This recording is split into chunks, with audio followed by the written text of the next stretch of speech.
The whole place was a laughingstock the day Coulter Vance brought Marlo Quinn home as his wife. They said he was crazy. They said she wasn't worthy. They said the Vance ranch was dead, and that woman was just there to bury it faster.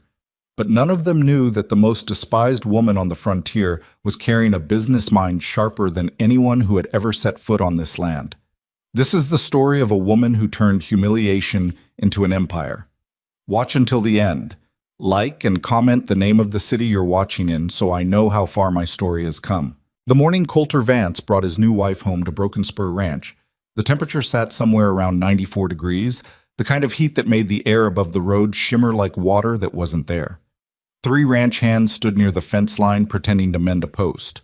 They weren't mending anything. They were watching the wagon come up the long dirt road, and not one of them said a word until the wheels stopped.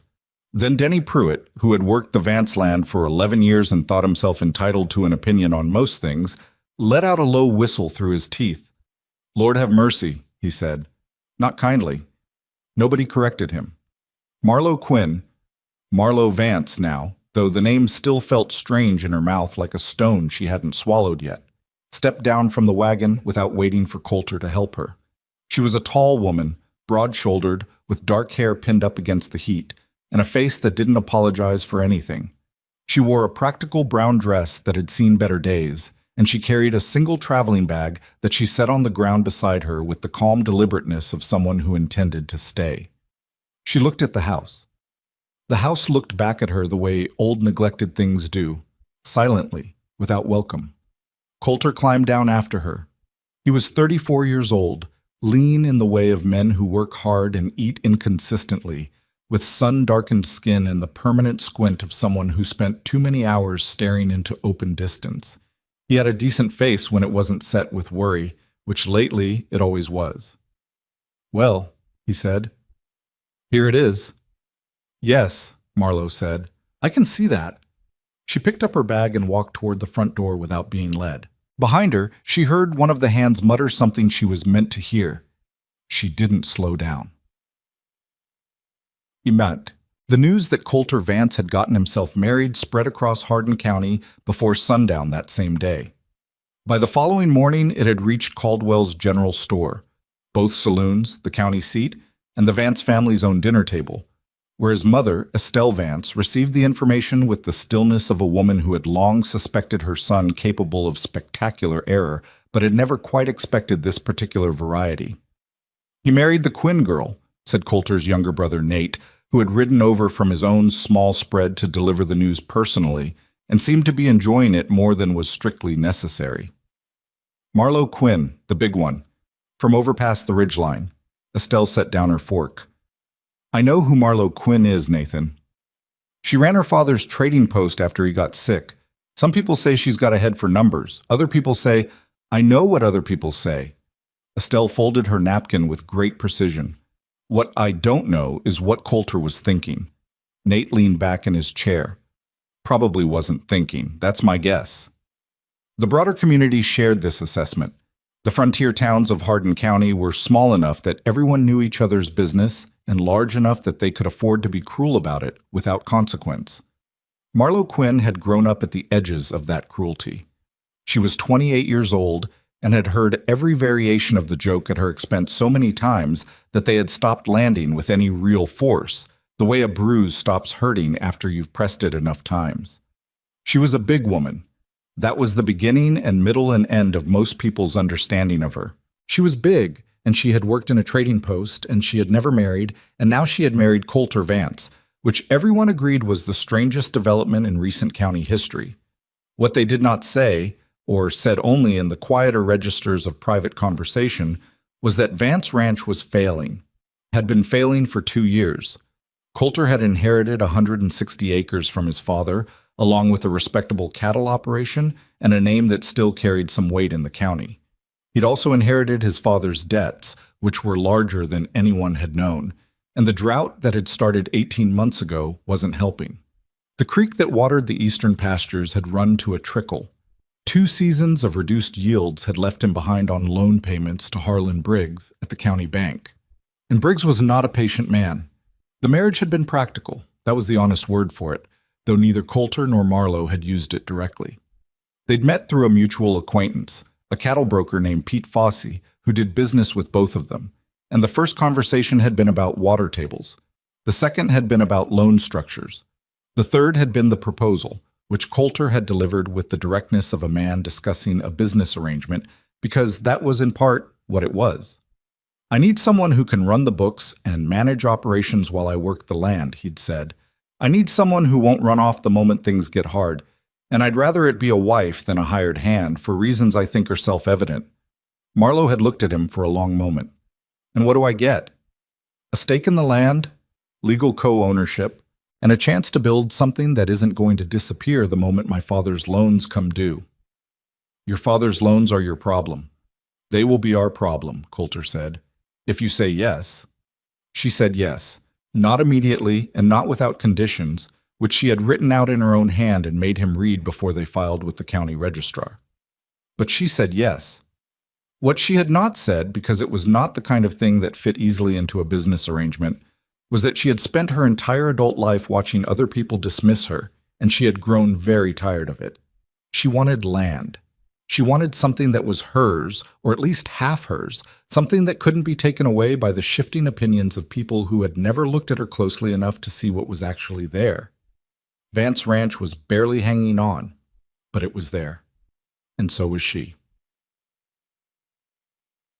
The first week was an education in what the ranch actually was versus what Coulter believed it to be. He was not a dishonest man. He simply had the common blind spots of someone who had grown up on a piece of land and stopped seeing it clearly. He knew the acreage by feel, knew which pastures held water and which went dry, knew his cattle by temperament, if not always by number. What he did not fully know, what he had not wanted to know, was the precise shape of the financial hole he was standing in. Marlowe found the books on the second day. They were kept in a wooden box under the desk in the small room off the main hall that served as an office, and they were a mess. Not dishonest, just disorganized, with entries scratched out and rewritten, columns that didn't reconcile, costs logged inconsistently, and a year's worth of receipts shoved loose between the ledger pages like leaves pressed in an old Bible. She sat with them for most of 2 days. Coulter came in on the evening of the second day and found her at the desk with 3 separate ledgers open and a sheet of paper covered in her own notation. "You don't have to do that yet," he said. "I know," she said. "I'm doing it anyway." He pulled up a chair and sat across from her, which was not something he'd expected to do in his own office, but which felt, in the moment, like the appropriate response to her concentration. "What's the total?" he asked. She told him. He was quiet for a moment. "That's worse than I thought." "I know it is." "How much worse?" "About 30% worse." She tapped the page. "You've been logging your operating costs against the wrong column. Your actual debt service is higher than you realized, and the margin on your cattle sales has been tighter than your estimates because you were using last year's prices, not this year's." Coulter rubbed the back of his neck. "How long have you been able to read books like that?" "Since I was about 14. My father taught me." She set the pencil down. "We have 6 months before Briggs can call the loan. Maybe 7 if we catch a break somewhere. That's not enough time to turn the whole operation around, but it's enough time to stop the bleeding if we're smart about it. And if we're not smart about it, then we lose the ranch." He looked at her. She looked back. "All right," he said. "What do you need?" What she needed first was to see every acre. She asked Coulter to take her out over the full property on the third morning, which he did, riding out before the worst of the heat settled in. She brought paper and made notes as they went, not the poetic observations of someone admiring landscape, but the hard practical assessments of someone cataloging resources. She noted the condition of the fence lines, the state of the water sources, the quality of the grass, the density of scrub that was crowding out the grazing land on the western end. "This section," she said at the western pasture, pulling her horse up short. "How long has it been like this?" Coulter looked at the half-choked scrubland. 2, 3 years, maybe? The grass died back during the first dry season and the mesquite moved in. We stopped grazing it. Why didn't you clear it? Cost, time, hands. He shrugged. It seemed like a lost cause. Marlowe studied it, The pasture was maybe 40 acres. Under the scrub, you could see the remnant of decent grass where the growth was thinner. The soil hadn't turned to hardpan. It was recoverable. It's not a lost cause, she said. It's a resource you stopped paying attention to. He didn't argue with her. He was learning in these first few days that she said things flatly and meant them exactly as stated, without the softening qualifications he was accustomed to from people delivering assessments of his land. She also asked about the cattle. The current herd was a mixed lot, some decent breeding stock, some animals that should have been sold off seasons ago. She asked about disease history, about which bulls were working, about what the neighboring ranches were running and what they were getting for it. The Delacroix operation, she said. What are they bringing per head? Coulter named a number. And we're bringing, he named a lower number. Why? He hesitated. Their stock is generally considered higher quality. Is it actually higher quality, or does it have a reputation for being higher quality? He thought about it. Some of both. Then we have a reputation problem as much as a cattle problem. She made a note. That's fixable. On the ride back, Coulter asked her something that had been sitting with him since the first day. What made you say yes? He asked. To this, knowing it was... He stopped. Knowing it was a mess, she offered. I was going to say a challenge. She almost smiled. I've been running a trading post for 5 years. Do you know what people do in a trading post? They come in with broken things, and they want you to make them useful again. I know how to look at something other people have given up on and figure out what it's actually worth.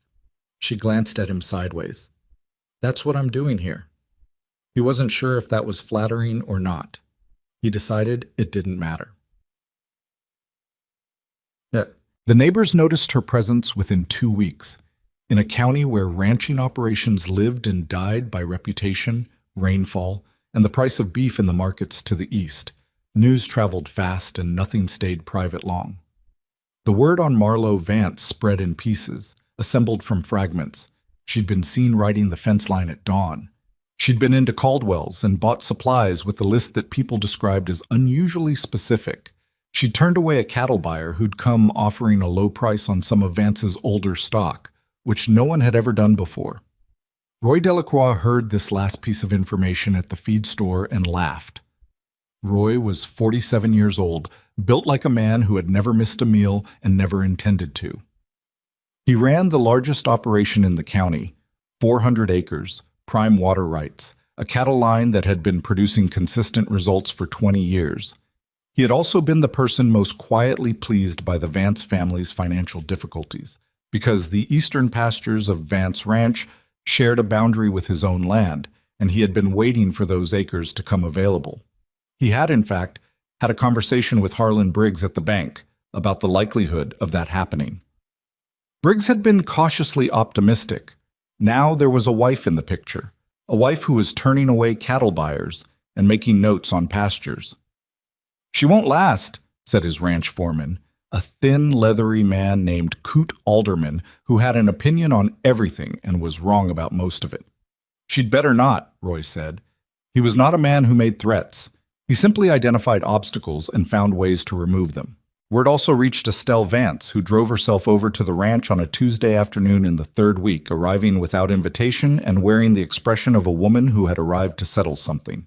Coulter was out working a section of fence. Marlo was in the kitchen, which surprised Estelle, who had expected her to be doing something else. She wasn't sure what.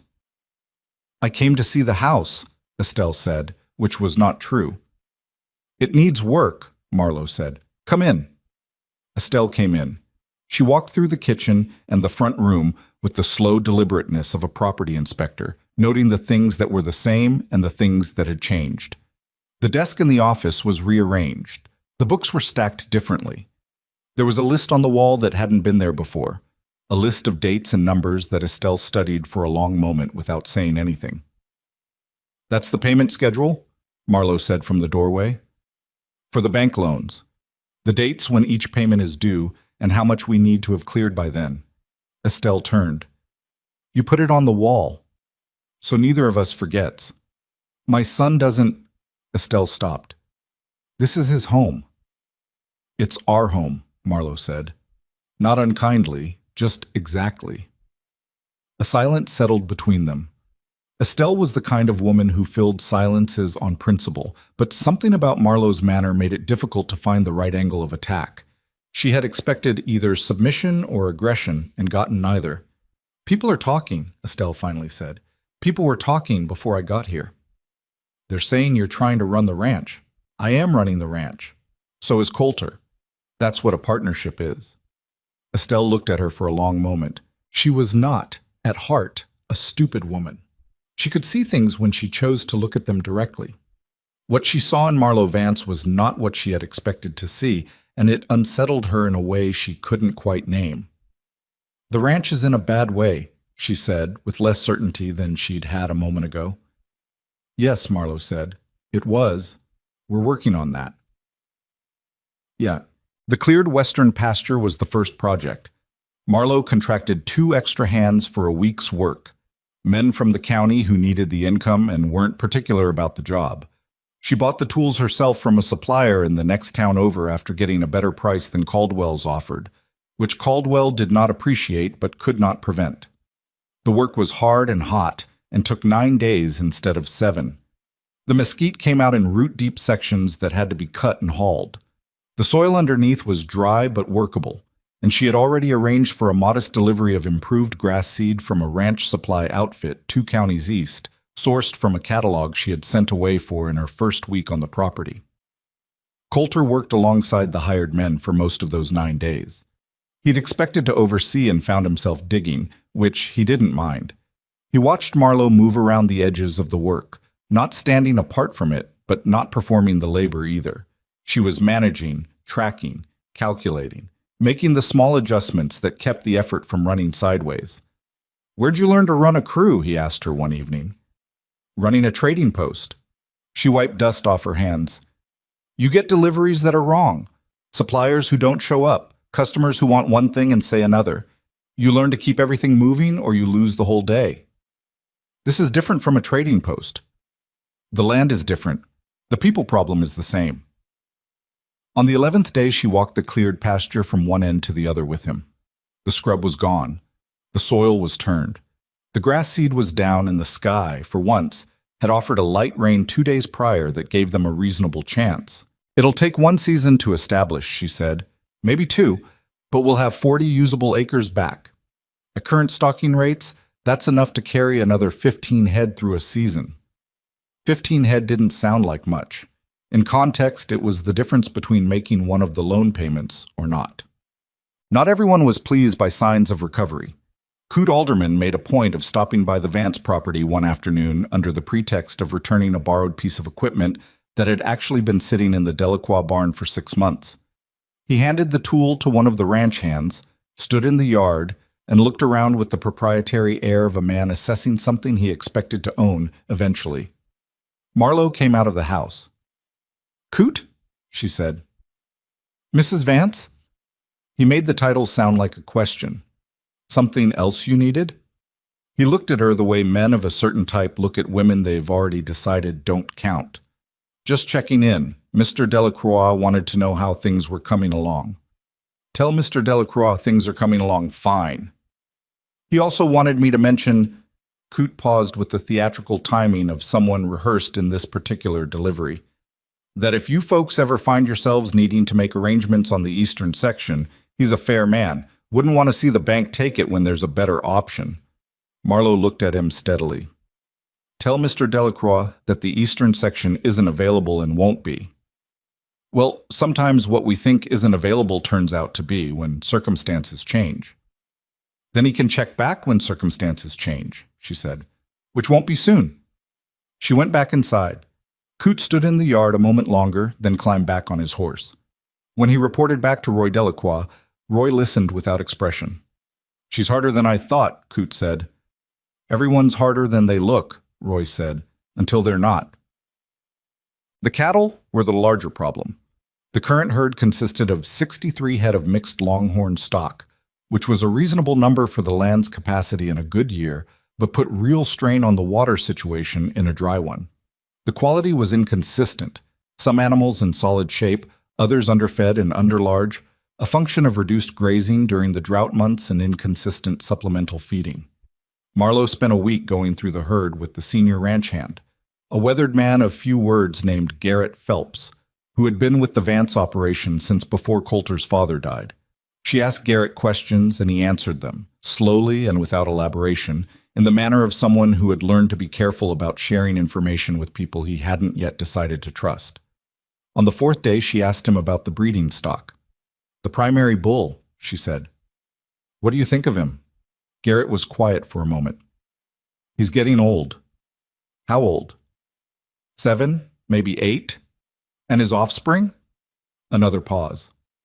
"Variable." "Meaning some good and some not." "Meaning you never know what you're going to get." She nodded. "What about the Dawson breeding stock, over in the next county? Have you seen those animals?" Garrett looked at her with a slight shift in his expression. It was the look of someone recalibrating. "Dawson runs a tight line. Good disposition, good weight gain, consistent conformation. If we could get access to one of their bulls for a season, cost money we don't have. There are arrangements that don't require cash up front." She was already thinking through the structure. A breeding agreement, service fee payable from the proceeds of the resulting cattle sales. It was not a novel idea. She had seen similar arrangements referenced in one of the trade publications she'd sent away for. But it required convincing Dawson that the resulting calves would be worth enough to justify the deferred payment, which brought her back to the quality of the land, which brought her back to the grass. The connections, she was finding, ran through everything.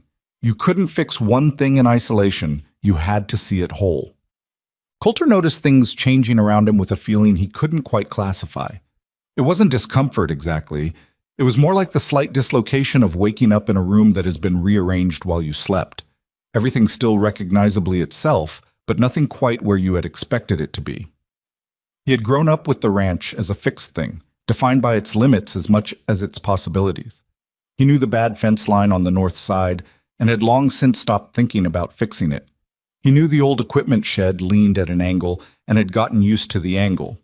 He knew which hands were dependable and which weren't and had accommodated himself to both without much examination. Marlowe did not accommodate herself to things. She looked at them and decided whether they were acceptable. The fence line on the north side got repaired in the 5th week.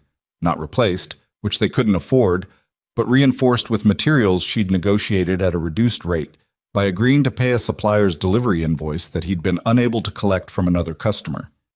The equipment shed didn't get fixed. It wasn't critical enough to prioritize. She knew when to let something wait. What she didn't let wait was the relationship with the cattle buyers.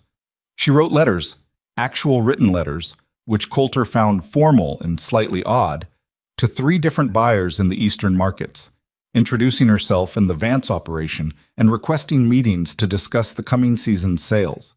The letters were specific. They described the land, the herd, the breeding strategy she was implementing, and the projected quality and quantity of animals available. They were not boastful. They were precise. 2 buyers wrote back.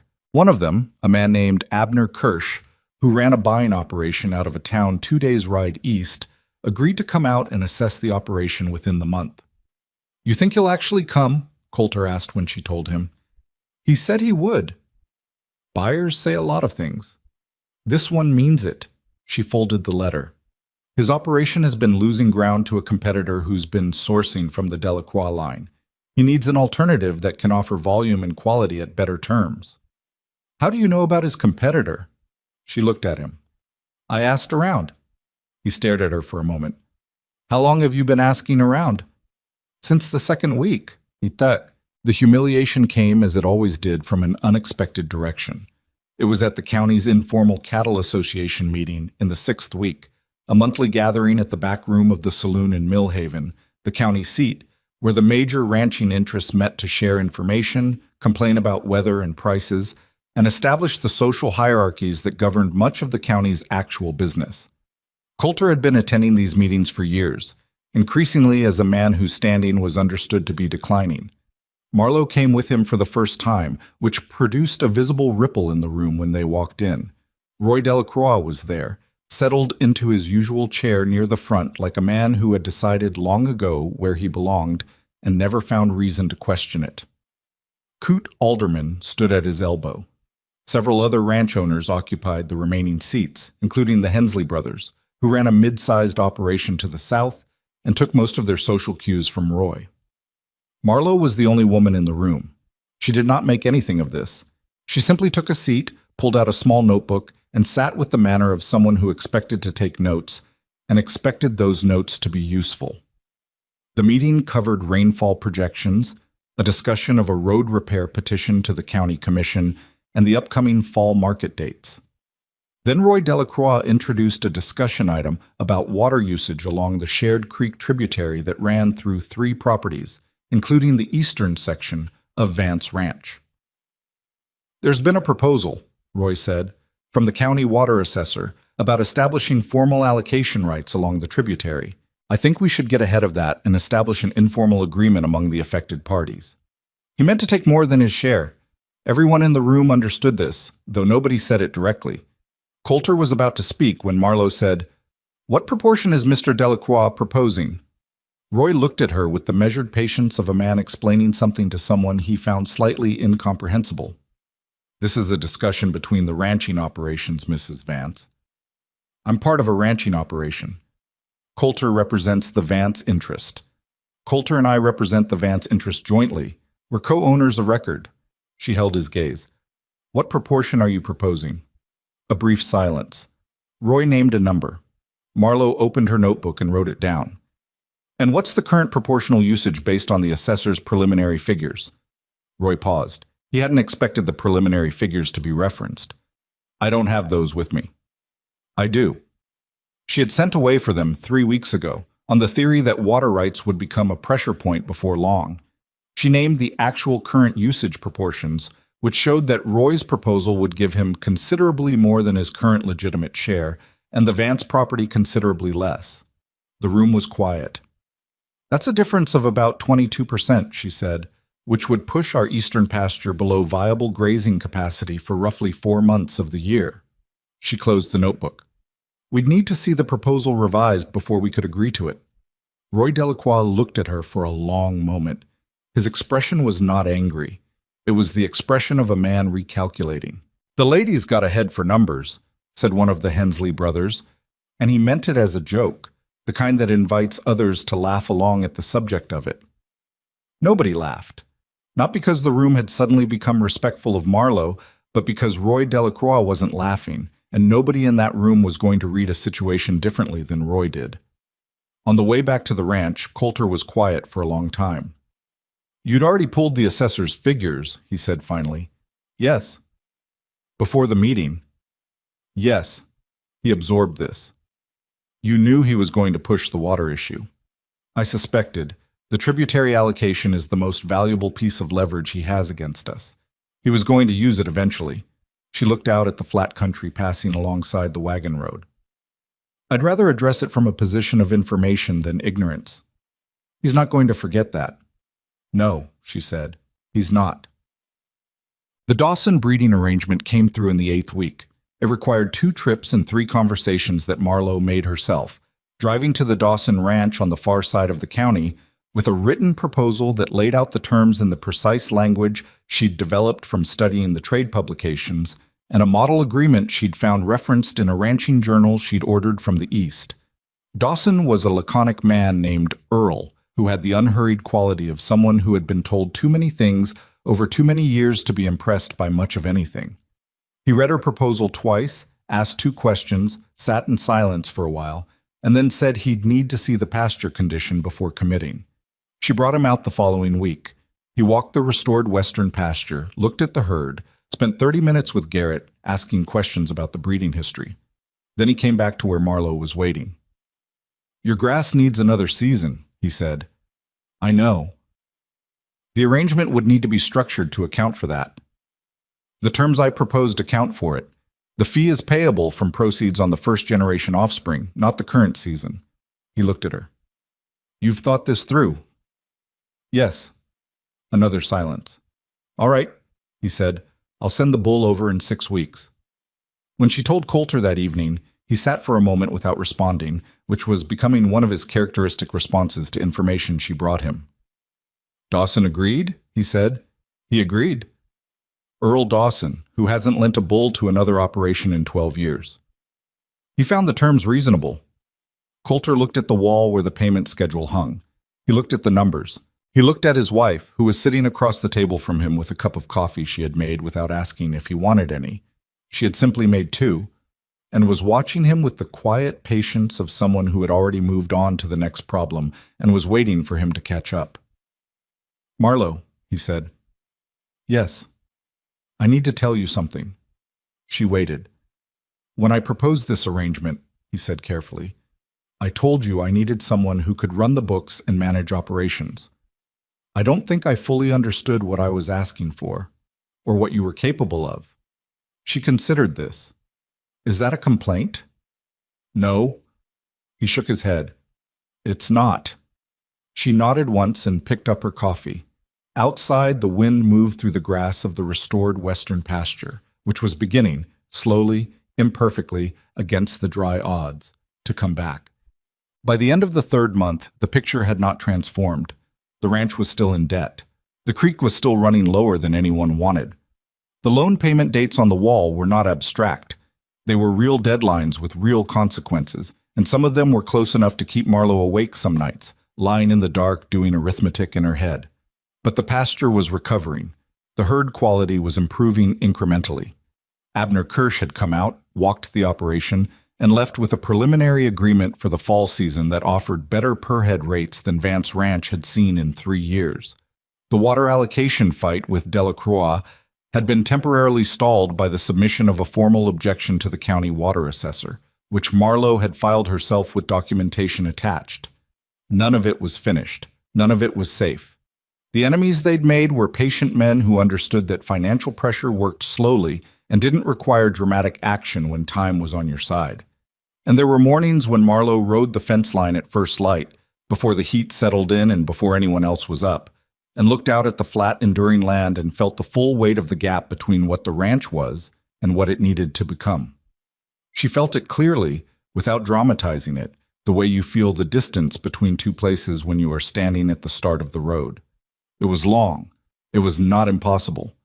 She turned her horse back toward the house, where the coffee would need to be made, and the day's work would need to start, and the numbers on the wall would be waiting to be addressed.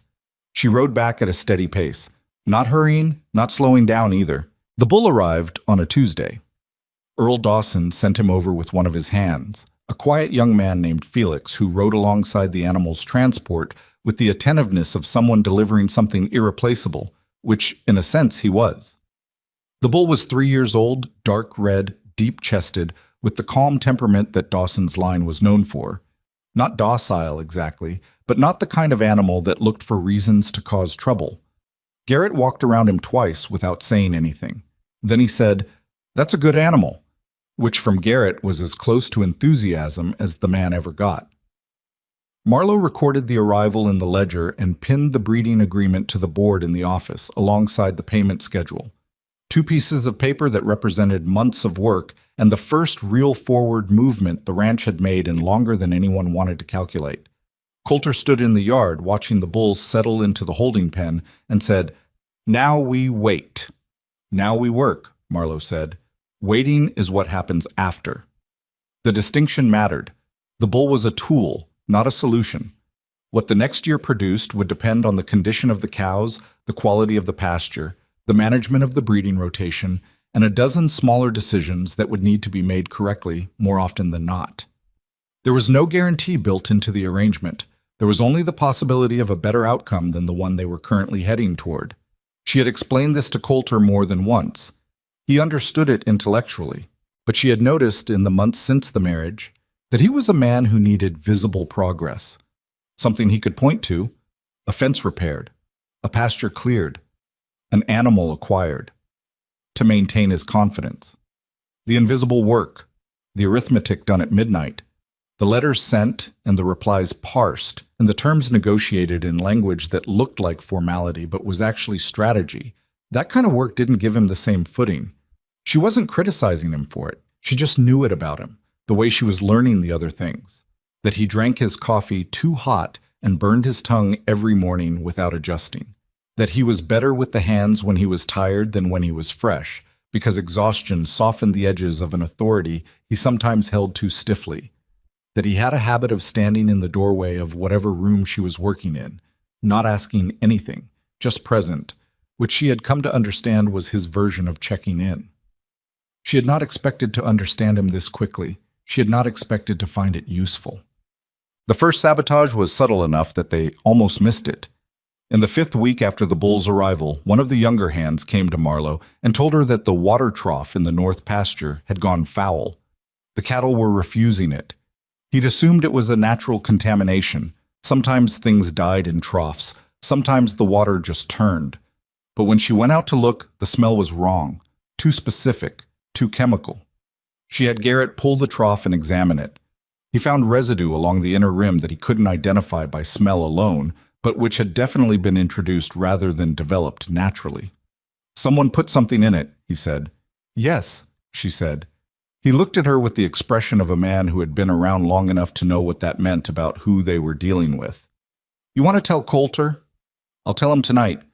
First, I want to know which hands had access to that trough in the last 2 days." They narrowed it to 3 people, all of whom had legitimate reasons to be in that section. None of them, when she spoke to each separately and without accusation, showed the specific kind of evasiveness that indicated guilt. What one of them did mention, almost as an aside, was that he'd seen a rider on the ridge above the north pasture 2 evenings ago. Someone he didn't recognize. Hadn't thought much of it. She thanked him and went back to the office.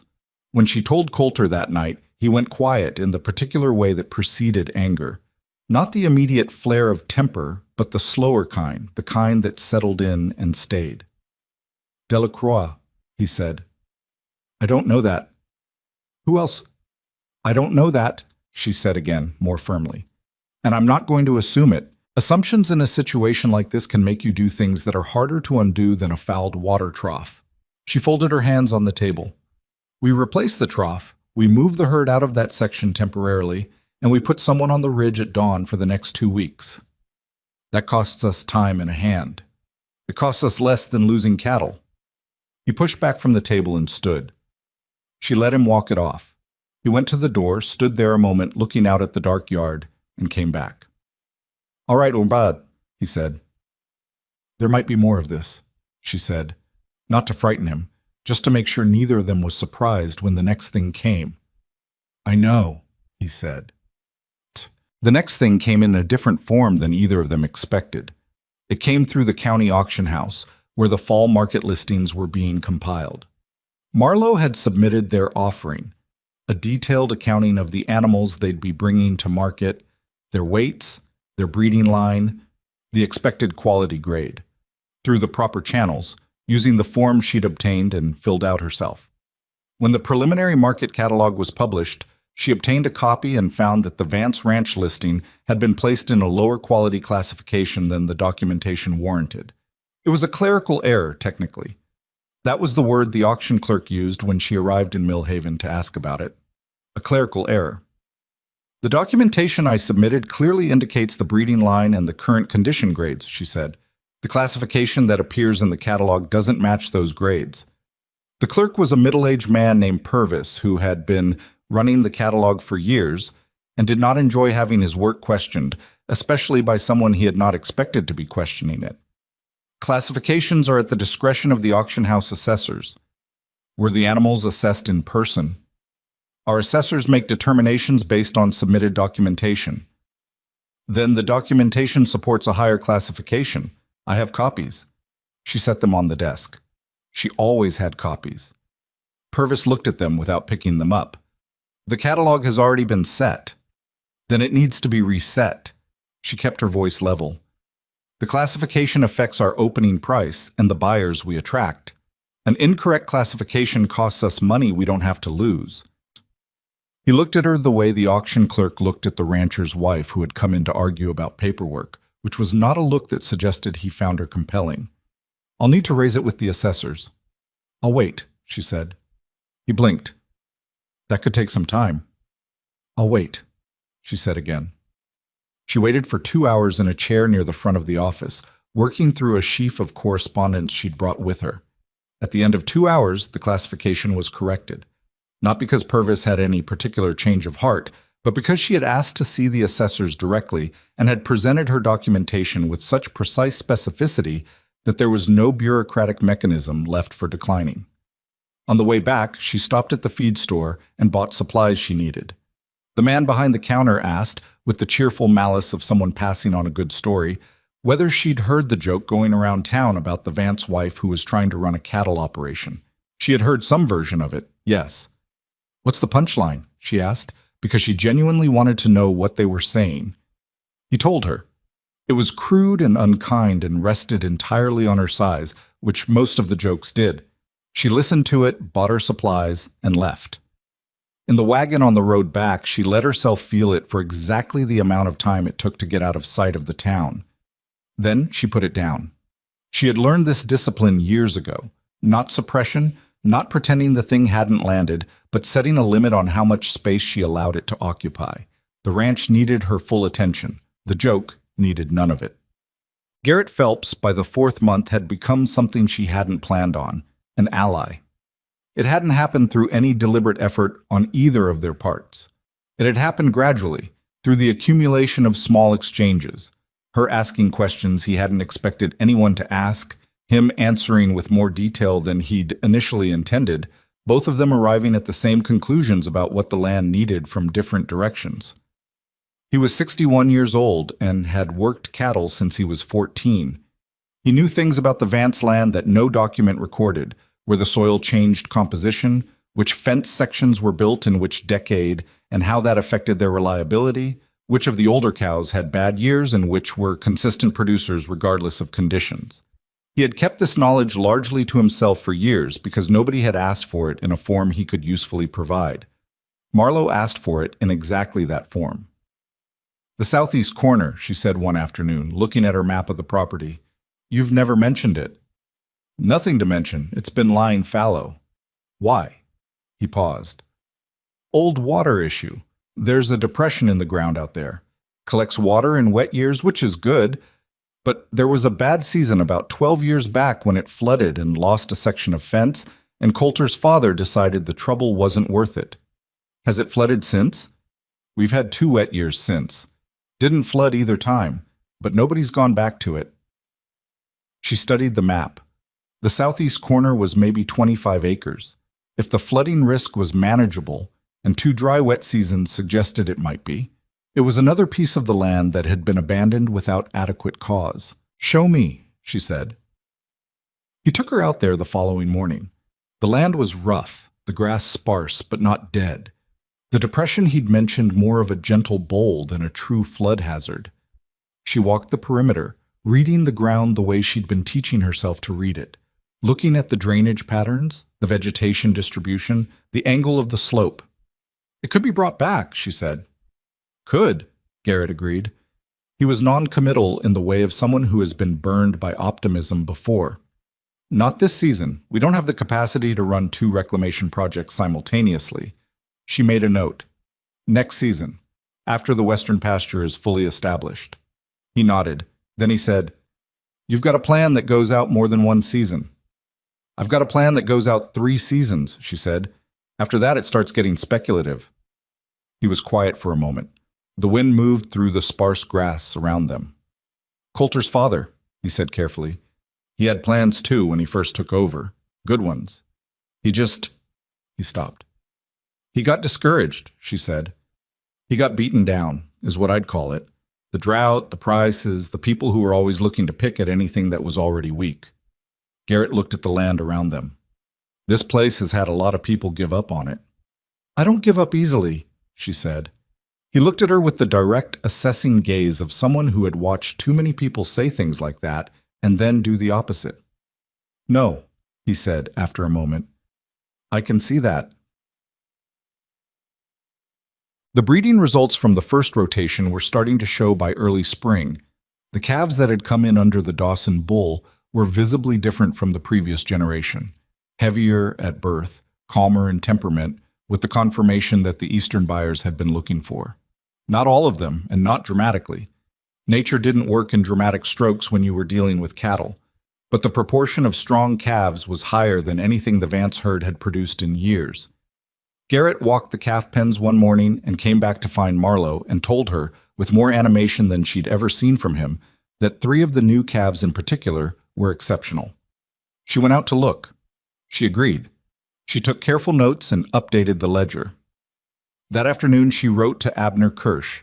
She described the calf quality in specific terms, the kind of language buyers responded to because it showed the seller understood what the market wanted. She described the projected weights by fall market.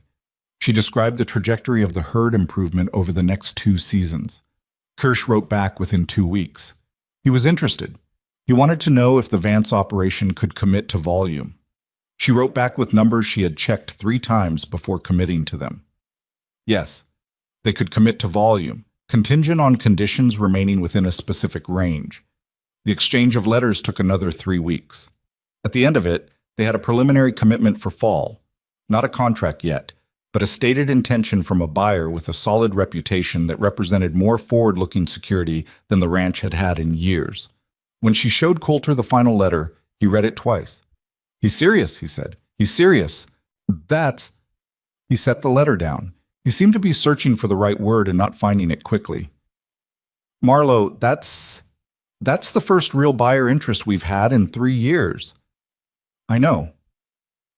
"How did you—" I told him the truth about what the herd was becoming, in language he could use to make a decision. She straightened the papers on the desk. Buyers don't want promises. They want information they can trust. He looked at her. He had that look again, the one she'd started noticing more often. Not the look of someone assessing a business partner, but something less defined, something she wasn't sure she had a name for and wasn't ready to examine too closely. "I want to show you something," he said. He took her out to the eastern section that evening, just before the light went. They stood at the boundary line where Vance land met the edge of the Delacroix property, looking across at the bigger, better-watered expanse that Roy Delacroix had spent 20 years cultivating. "My father used to stand here," Coulter said. "When things were bad, he'd look at Delacroix's land and then look at ours, and you could see him." He exhaled. "You could see him do the math." "The wrong kind of math," she said. "What do you mean?" "He was measuring the distance between where he was and where Delacroix was. That's not useful math, it just makes you feel like you're losing."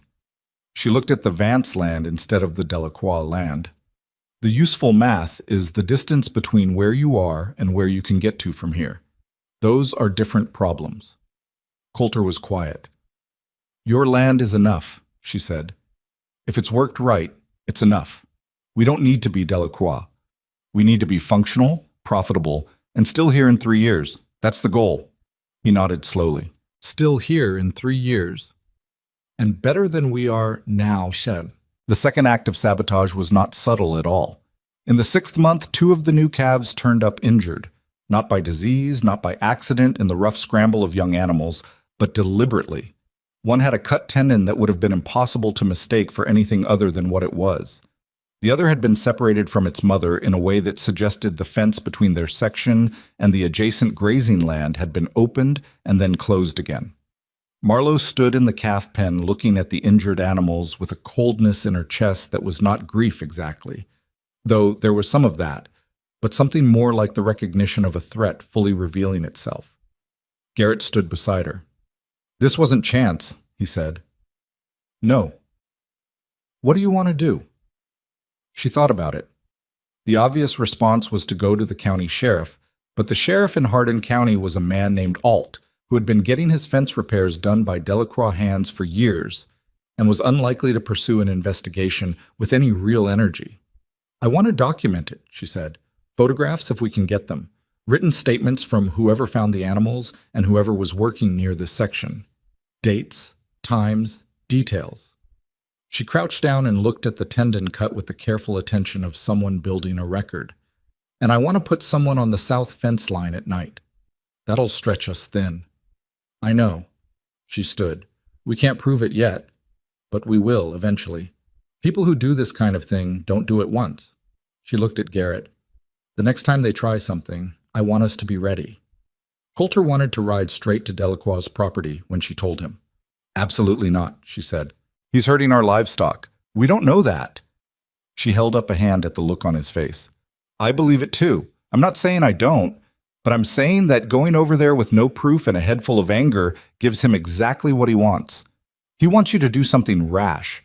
He wants grounds to claim you're an unstable operator. He wants to look like the reasonable party. Coulter sat down hard in the office chair. So we just take it. We document it. We prepare. We get proof. And when we have it, she met his eyes. We don't just report it to the sheriff. We report it to every cattle buyer, every association member, and the county assessor's office. We make sure the right people know exactly what kind of man Roy Delacroix is. He stared at her. That's a longer game than I have patience for right now. I know it is, she said. Play it anyway. The public humiliation that the county had been half expecting arrived at the spring association meeting. Roy Delacroix had been quiet for a few weeks. Quiet in the way of men who are preparing something rather than men who have given up. He came to the meeting with a proposal, a county-wide quality standards agreement that would establish minimum requirements for cattle brought to market under the Hardin County listing. The stated purpose was to protect the county's collective reputation with Eastern buyers. The actual purpose, as Marlowe understood it within the first 5 minutes of listening to the specifics, was to establish standards that the Vance herd would currently not quite meet. Standards calibrated precisely to the existing limitations of their operation, rather than to any genuine market requirement. Several members of the association received the proposal enthusiastically. It was well presented, with numbers that looked authoritative and arguments that sounded reasonable if you didn't know what was underneath them. Marlowe waited until Roy had finished his presentation before she spoke. The buyer interest in Hardin County cattle, she said, has historically been based on the range of product available, not on a single quality threshold. I have correspondence from 3 active buyers suggesting that what they value is volume and reliability at varied price points, not mandatory uniformity. She laid copies of the relevant letters on the table. She had brought copies because she had known something like this was coming. A minimum standard that excludes lower-tier cattle from the county listing would reduce volume, narrow buyer interest, and likely hurt every smaller operation in this room, not just ours. The room was not silent this time. There were mutterings. Some of them were in agreement with her, which surprised her slightly. Not that she hadn't expected anyone to be on her side, but that the agreement was more audible than she'd anticipated. Roy Delacroix looked at the letters. Then he looked at her with an expression she hadn't seen from him before. Not anger. Something more calculating. Mrs. Vance, he said, and his voice was perfectly even. I don't doubt your understanding of correspondence, but running an operation is a different matter from reading letters about one. I've been running an operation for 4 months, she said. I think that qualifies as some experience. A trading post background is what, Mr. Delacroix? She kept her voice exactly level. He didn't finish the sentence.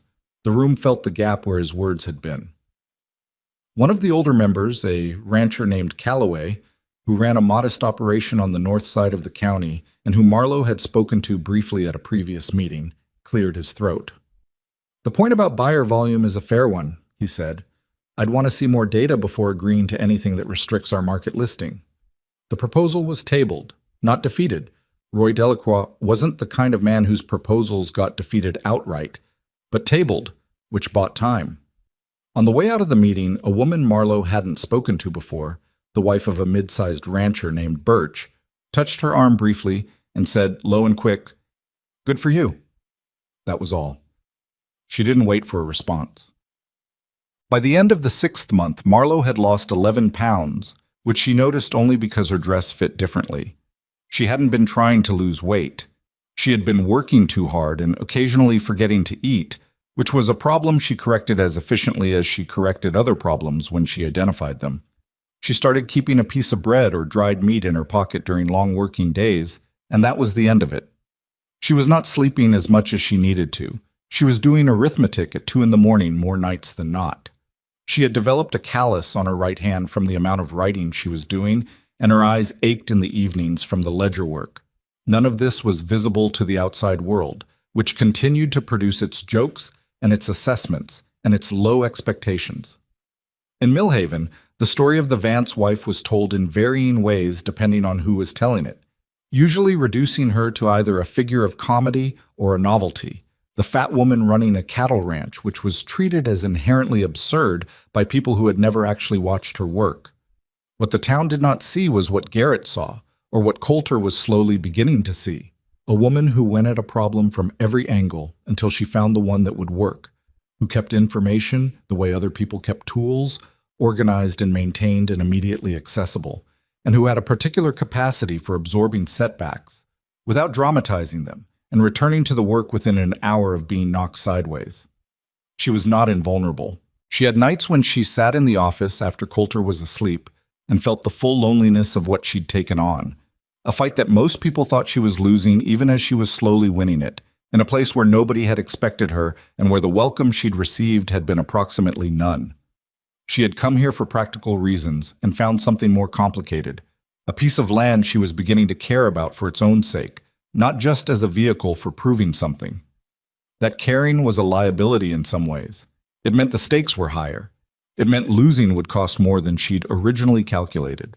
She didn't regret it. The breeding rotation completed its second cycle in the 8th month, and the numbers justified everything she had wagered on the Dawson arrangement. The fall calf count was strong. Not perfect. 3 calves had been lost to illness in early summer, which hurt, and 2 others were underweight. But the overall quality was measurably higher than anything the Vance herd had produced in the past 5 years. Abner Kirsch sent a representative out to assess the animals in person, and the representative spent a day walking the herd with Garrett and then met with Marlowe in the office. "The quality is better than we expected," the man said. He was young, careful with his words, clearly chosen for discretion. "Mr. Kirsch is prepared to honor the preliminary terms." "The preliminary terms assume spring pricing," Marlowe said. "The market has shifted since then. I'd want to revisit the per-head rate." He looked at her. Mr. Kirsch was clear about the terms. Mr. Kirsch set those terms based on projected quality at a certain market rate. The quality has come in higher than projected and the market rate has moved. The revision is reasonable. She slid a page across the desk. "These are the current regional pricing references. I'm not asking for more than the market supports." He took the page, read it, took it with him when he left. Kirsch's formal offer came by letter 8 days later. It was not exactly what she'd asked for. It was close enough that she accepted it. When she told Coulter the confirmed number, he sat with it for a moment and then said quietly, "That covers the September payment." "And part of December," she said, "if the auction house prices hold." He looked at the wall, at the schedule, at the numbers that had been haunting both of them for the better part of a year. "We might actually make it through the year." "We might," she agreed. "You don't want to say it out loud." "I never say things out loud until they're done," she said. "Saying it invites the thing that goes wrong." He half smiled at that. It was one of the first genuine smiles she'd seen from him that wasn't attached to relief or irony or exhaustion. "Marlowe," he said. "Coulter. I'm glad you said yes." She thought about what to say to that. She settled on the truth, which was also the simplest thing. "So am I," she said.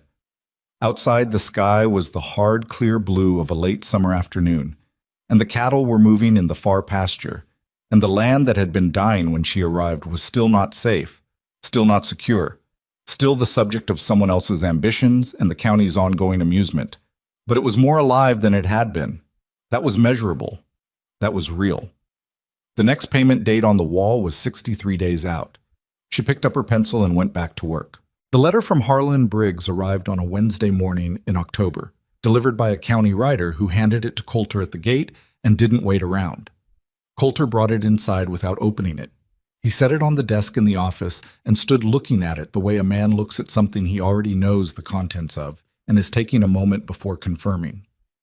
Marlowe came in from the yard, saw the envelope, saw his face, and picked it up herself. She read it twice. Then she set it down. The bank was calling the loan, not the scheduled payment, the full balance. Briggs had invoked an acceleration clause buried in the original loan documents, citing deterioration of collateral value and insufficient progress on the repayment schedule. The language was formal and precise and gave them 45 days to either pay the full outstanding amount or surrender the property. Can he do that? Coulter asked.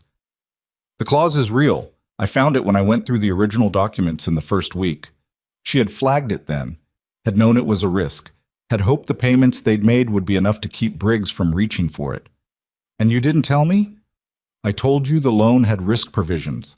I didn't detail every one of them because there were 11, and knowing all 11 at once wasn't useful information at the time. She picked up the letter again. The question now is what we do. Coulter sat down. He had the look of a man who had been bracing for bad news for so long that the actual arrival of it produced something closer to exhaustion than shock. 45 days isn't enough to refinance. No other bank is going to move that fast. No. And we don't have the full balance. No. So, he spread his hands. That's it. That's not it, she said. She said it with a flatness that made him look up. She was still standing, still holding the letter, and there was something in her expression that he'd seen before. Not optimism, which was too soft a word for it, but the particular focused quality of someone who had already begun solving the problem before they'd finished explaining it to you. Marlowe, sit there for a minute and let me think. He sat. She paced, which she almost never did. She was usually still when she was working through something, and he understood that the speed of this problem was pushing against the edges of her usual composure. After several minutes, she stopped. The auction, she said. What auction? Not the county market listing. Something different. She came back to the desk and pulled out paper. A direct market auction. Our animals, our terms, buyers we invite specifically. No auction house cut, no county listing fee, no classification committee deciding what our cattle are worth. She started writing as she talked. We have the Dawson breeding line documented. We have Kirsch's correspondence. We have the quality records from this year's calf crop. We use all of that to build a buyer list, and we run our own sale. Coulter stared at her. In 45 days. In 30 days. We need 15 days at the end for settlement and transfer. Marlowe, nobody runs a private auction in 30 days. You need a venue, you need to... I know what you need. She kept writing. I've been reading about it. There was a private dispersal sale run by an operation over in Callaway County 3 years ago. I have the catalog from it. Bye-bye. She had sent away for it months ago as reference material, with no specific plan to use it, simply because it seemed like useful information to have. Coulter was quiet for a moment. You already thought about this. Before the letter. I thought about contingencies. This is a contingency. She looked up. It's a risk. I want to be clear about that. It requires spending money we don't have easily to spare, and if the buyers don't show or the prices come in low, we won't have enough to cover the loan and we'll have wasted 30 days we could have used on something else. What's the something else? She was quiet. Marlowe, what's the alternative? Negotiating a partial sale of the eastern section to service the debt. To Delacroix. They both knew that was the only buyer positioned and ready. Neither of them said his name. Coulter stood up. He walked to the window and stood there looking at the yard, the barn, the pasture beyond it where the cattle moved in the late morning light. He stood there long enough that Marlowe put down her pencil and waited. The auction, he said, without turning around. Yes, we do the auction. It has to be your decision, too. You understand what we're risking. He turned. I understand what we're risking either way. He looked at her. You believe it can work? She thought about it honestly, because he deserved an honest answer. I believe our cattle are good enough. I believe our documentation is strong enough. I believe there are buyers in the eastern markets who want what we have. Whether 30 days is enough time to get those buyers to the same place at the same moment, she paused. I think we can do it. I'm not certain. That's more than I expected you to say. I don't tell you things are certain when they're not. He almost smiled. No, you don't. The next 30 days operated at a pace that made everything prior feel leisurely. Marlowe wrote 14 letters in the first 3 days. To buyers, to cattle brokers, to ranching contacts she had cultivated through correspondence over the past 8 months, to the 2 buyers who had previously expressed interest in the Vance line, and to several regional operators she had identified through the trade publications as active purchasers of quality Longhorn stock. The letters were specific, professional, and included the documentation that made them credible: the breeding records, the weight logs, the quality assessments, and a note from Earl Dawson himself, which she had ridden to his property to obtain in person. Dawson had read her situation summary without expression, then gone inside and come back with a handwritten statement on his own letterhead attesting to the quality of the breeding line and the professionalism of the Vance operations management. He handed it to her without ceremony. "You didn't have to do that," she said. "I know," he said. "Come back when this is settled. We should talk about next year's arrangement." She got back in the wagon and drove home with the letter held flat on the seat beside her because she didn't want to risk it folding wrong. The venue was a negotiation that took 4 days and 2 trips to Millhaven. She needed a space large enough to hold the cattle, manageable for a day's auction, and not affiliated with any interest that would undermine the event's independence. The county fairgrounds were available. The fall fair had ended 3 weeks prior and the grounds were sitting empty.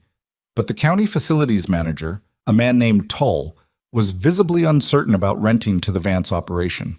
"We've had the fairgrounds booked for events before," he said, "but nothing quite like a private cattle auction," she said, "which is a legal commerce event, which is exactly what the fairgrounds were built to support."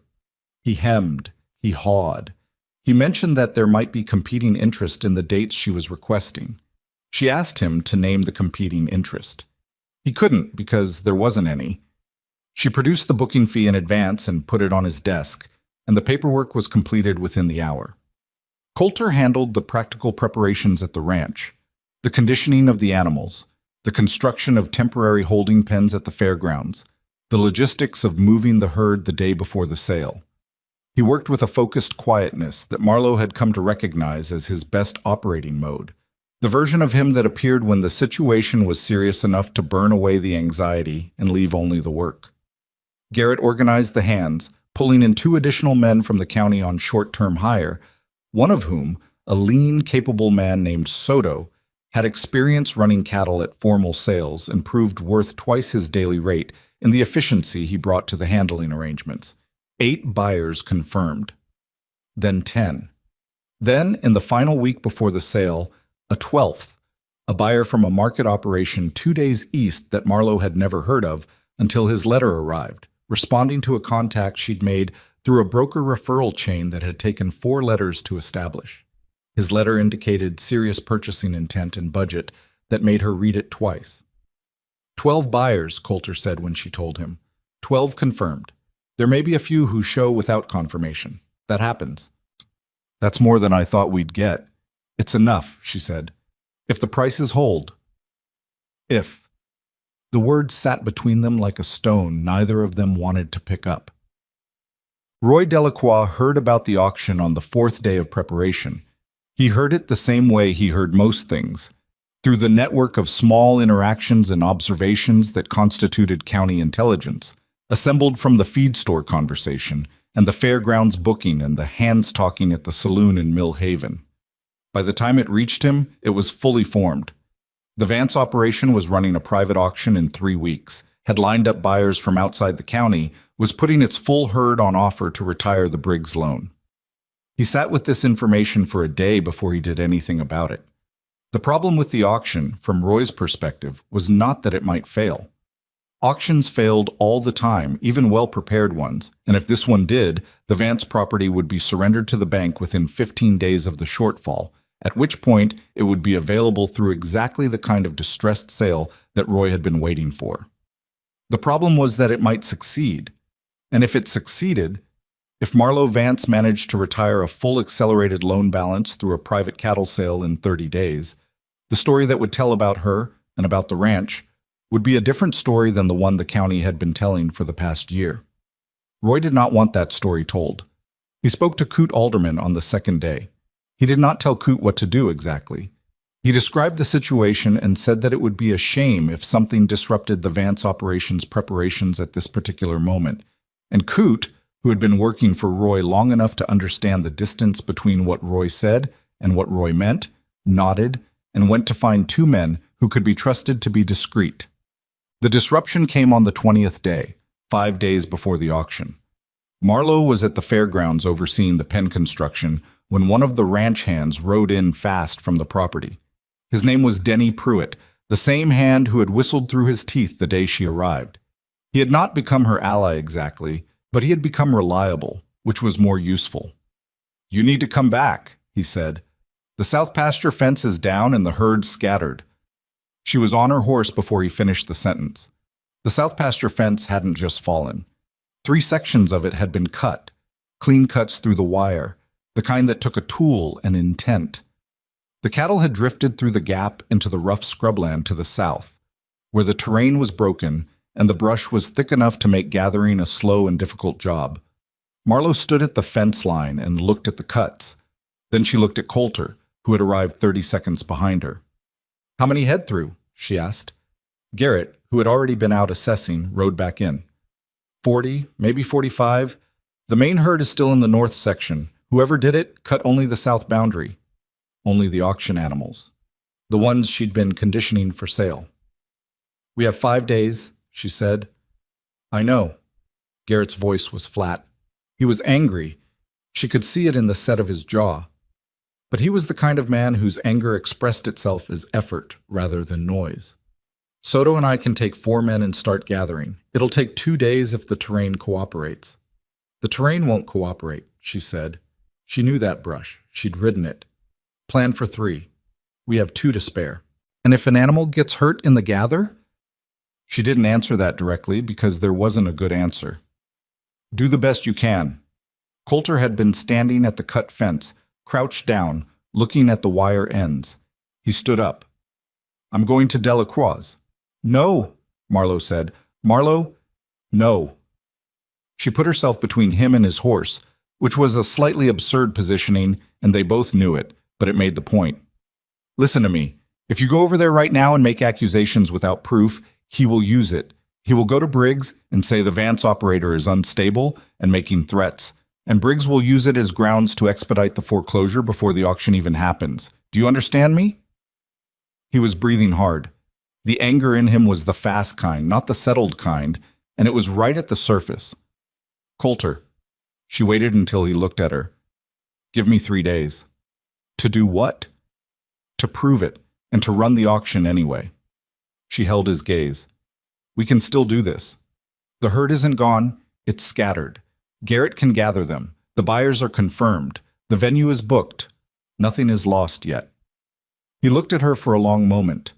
The anger didn't go away. It just got redirected, turned inward, pressed down into something more disciplined. 3 days, he said. The gather was exactly as hard as Marlowe had predicted. The brush on the south side of the property was a mix of mesquite and cedar that ran in broken channels through rocky ground, and the cattle had gone in every direction without particular intention, simply following the available openings. Gathering them required patience and bodies, pushing slowly through the scrub, reading the terrain, preventing the animals from drifting further south where the ground became truly difficult. Soto proved his value. He had the natural quiet authority with cattle that some men either have or don't, and he organized the gather with a minimum of wasted motion. Garrett worked alongside him without ego, deferring on the tactical decisions and providing the local knowledge of the land that Soto lacked. Marlowe rode with them for the first full day.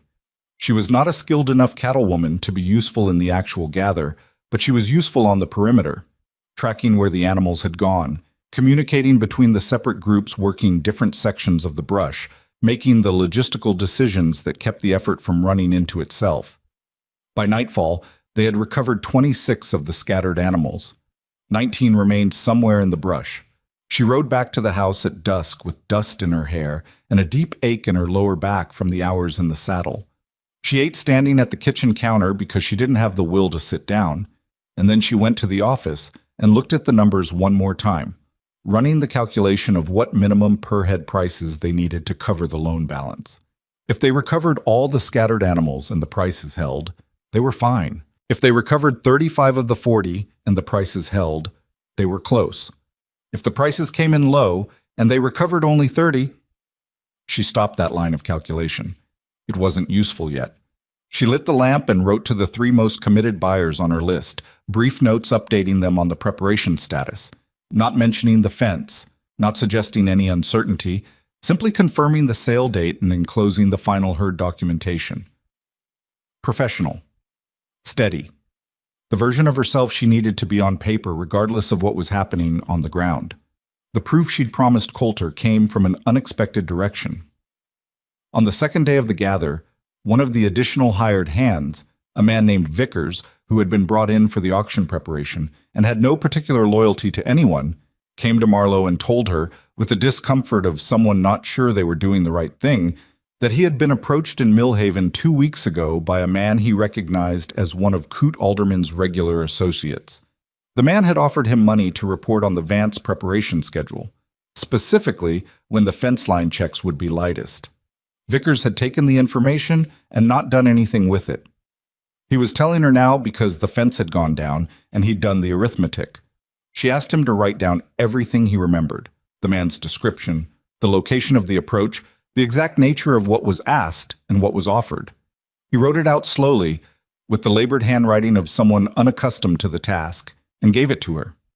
She had it witnessed by Garrett and Soto, who signed the bottom of the page.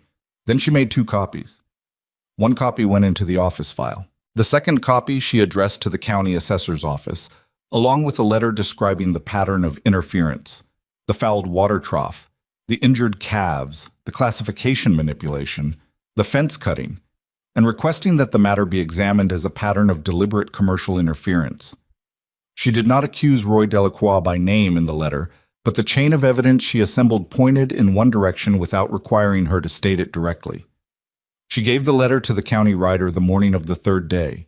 Then she went back to work. The full herd was recovered by the morning of day 4, 1 day before the auction.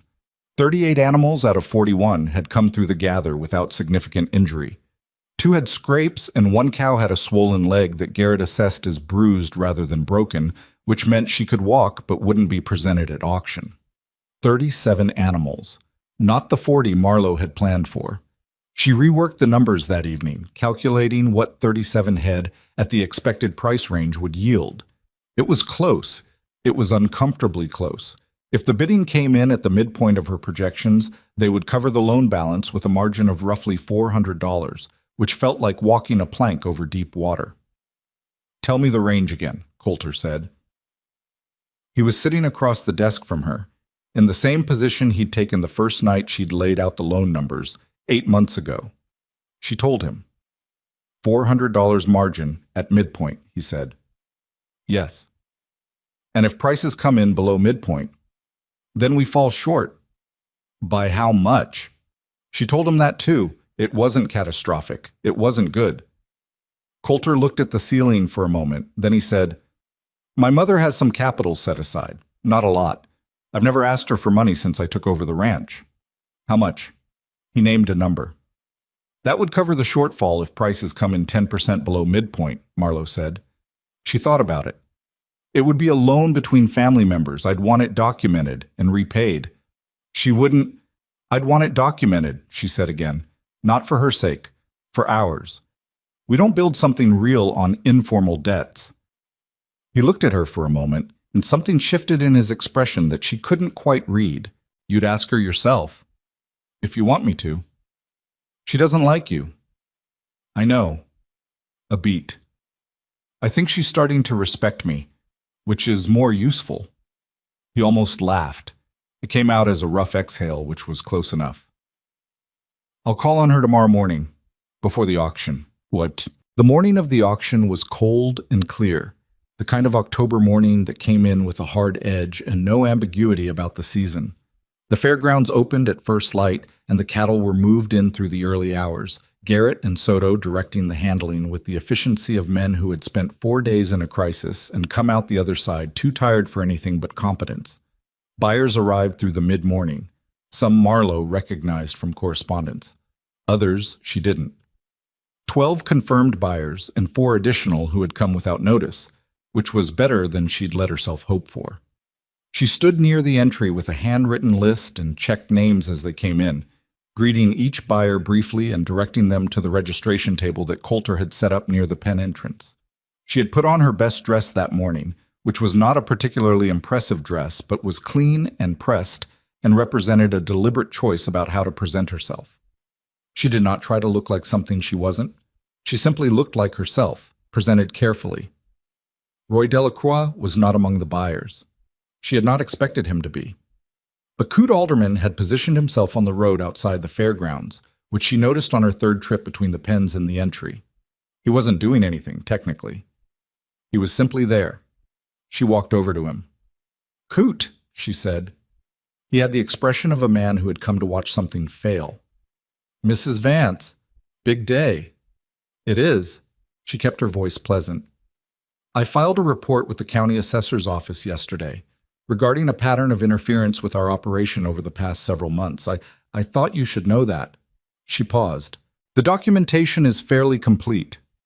He didn't say anything. His expression didn't change exactly, but something in his eyes did. "You're welcome to stay and watch the sale," she said. "It's a public venue." She walked back inside.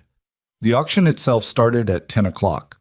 Marlowe had contracted a professional auction caller from the next county, a fast-talking man named Birdsell who had run livestock auctions for 20 years and had a gift for building energy in a room, for making buyers feel that the animal in front of them was the one they needed right now. She had chosen him specifically for this. The first 3 animals went high, not dramatically, but measurably above midpoint. Marlowe stood at the back of the gathered buyers and tracked each bid on her pad, keeping the running total with the mechanical focus she brought to numbers even when her hands weren't entirely steady. The 4th animal, one of the best calves from the Dawson breeding rotation, a young steer with exceptional conformation and the weight to show for good management, sparked a genuine bidding contest between 2 buyers who had been quiet for the first 3 lots. They went back and forth with the focused intensity of men who had decided they wanted the same thing and were going to determine who wanted it more.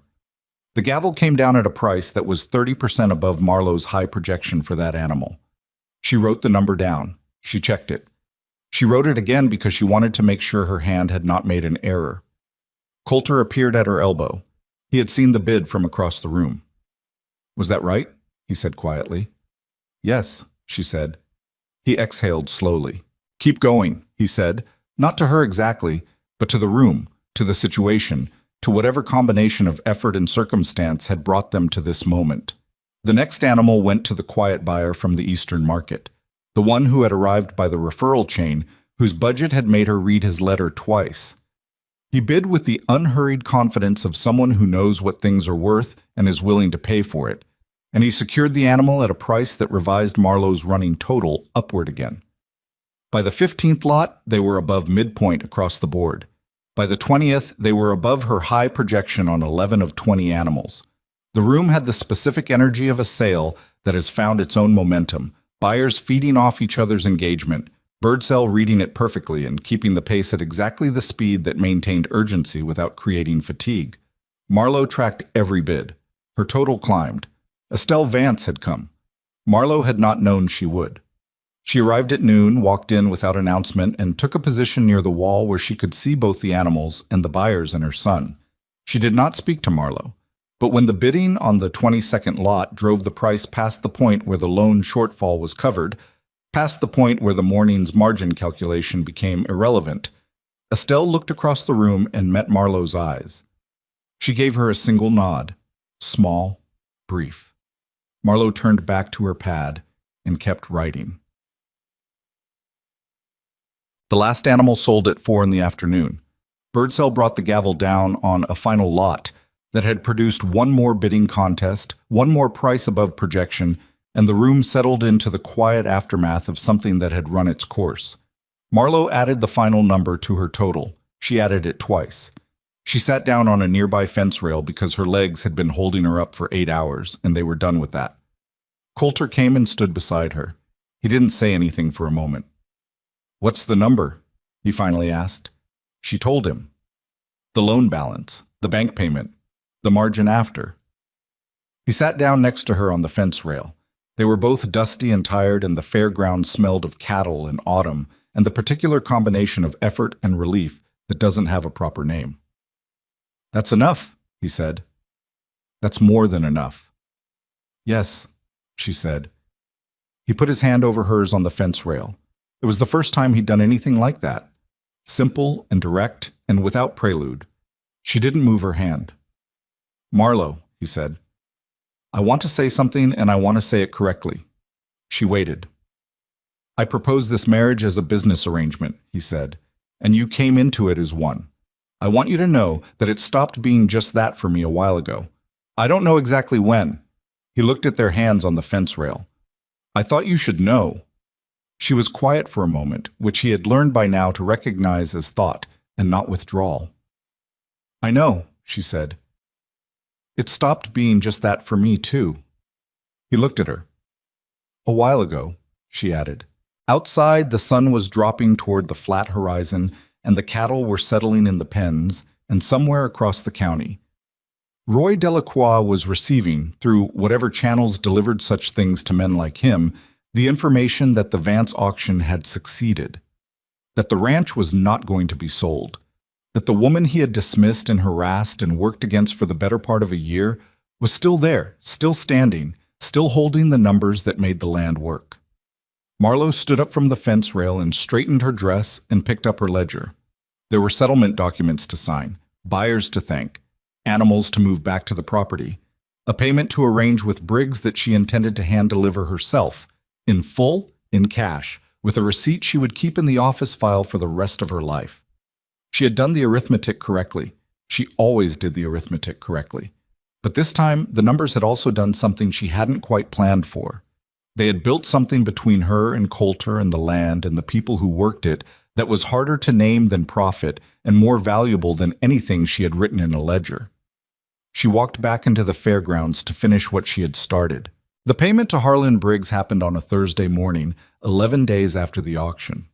Marlowe had insisted on delivering it in person, which Coulter had expected by now and didn't argue with. They rode into Millhaven together, tied their horses in front of the county bank, and walked in through the front door at 9 o'clock in the morning when the light was still coming in low and flat through the east-facing windows. Briggs was in his office. His secretary announced them, and Briggs came out himself, which was either courtesy or curiosity. Marlowe suspected the latter. He was a compact man in his 50s with the careful, uninflected manner of someone who had spent decades making consequential decisions without letting anyone read him while he made them.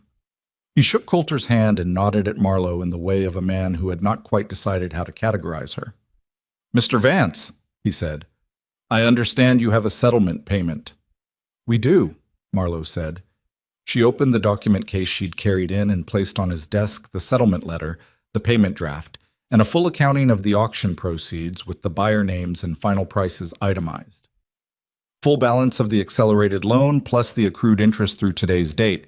I've included documentation of the auction proceeds, so there's no question about the source of funds. Briggs looked at the documents. He picked up the payment draft and looked at it for a moment with the expression of a man revising a prediction he'd been fairly confident in. "This is complete," he said. "Yes," she said. "It is." He sat down. He signed the receipt.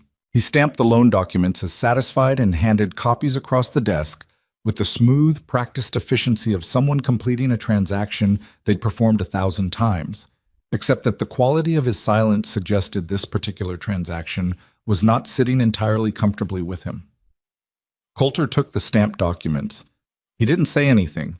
He told Marlowe on the ride in that he didn't trust himself to speak to Briggs without the conversation going somewhere unproductive, and she had said that was probably wise, and he had appreciated that she hadn't tried to talk him out of the feeling, just the action. At the door, Marlowe turned back. "Mr. Briggs," she said, "the acceleration clause in our loan, was invoking it your idea, or were you advised to do it by someone with an interest in the property becoming available?" The silence that followed was approximately 3 seconds long. In a different kind of room, it wouldn't have meant anything. In this room, with this man, it meant exactly what she thought it meant. "Loan decisions are confidential matters," Briggs said. "Of course," she said. "I thought I'd ask." She went out into the morning, and Coulter fell into step beside her. "He was in Delacroix's pocket," Coulter said, once they were clear of the building. "I don't know that for certain." "You know it." She was quiet for a moment. "I know it's likely. I don't have proof." She put the document case under her arm. But he knows I asked. That's enough for now. The county assessor's report on the interference complaint came back 6 weeks after the auction. It was not a dramatic document. County assessors did not write dramatic documents. It found, in the careful language of official findings, that there was credible evidence of deliberate interference with a commercial operation in the form of property damage and water contamination, and that the evidence suggested organized coordination rather than isolated incidents.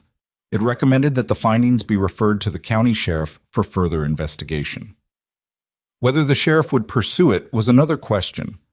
Alt was the same Alt who had been getting his fence work done by Delacroix hands, and he moved through any investigation involving Roy Delacroix with the energy of a man wading through deep water while wearing heavy boots. But the report was public record, and Marlowe made sure it was read. She sent copies to every member of the County Cattle Association, with a cover letter that described the pattern of events in plain language: the fouled trough, the injured calves, the classification manipulation, the cut fence on the eve of the auction, and referenced the assessor's findings. She did not name Roy Delacroix directly in the letter. She did not have to. The members of the association had been watching the same event she'd been living, and they were perfectly capable of drawing a line from one point to the next. The response was not immediate, and it was not universal. Several members said nothing. The Hensley brothers, who had been Roy's reliable audience for a year, stayed conspicuously quiet. But Calloway, the older rancher from the north side who had spoken up at the spring association meeting, wrote back to say that he appreciated her bringing the matter to light. 2 other operators sent similar notes. Small acknowledgments that, taken together, shifted something in the room's arrangement. Not dramatically, but perceptibly. Roy Delacroix said nothing publicly. He attended the Winter Association meeting and sat in his usual chair and contributed to discussions with his usual authority. But the room felt different around him, and he would have had to be less observant than he was not to notice it. Coot Alderman did not appear at that meeting. Coot had quietly left the Delacroix employ the week after the auction, which the county took as its own kind of statement.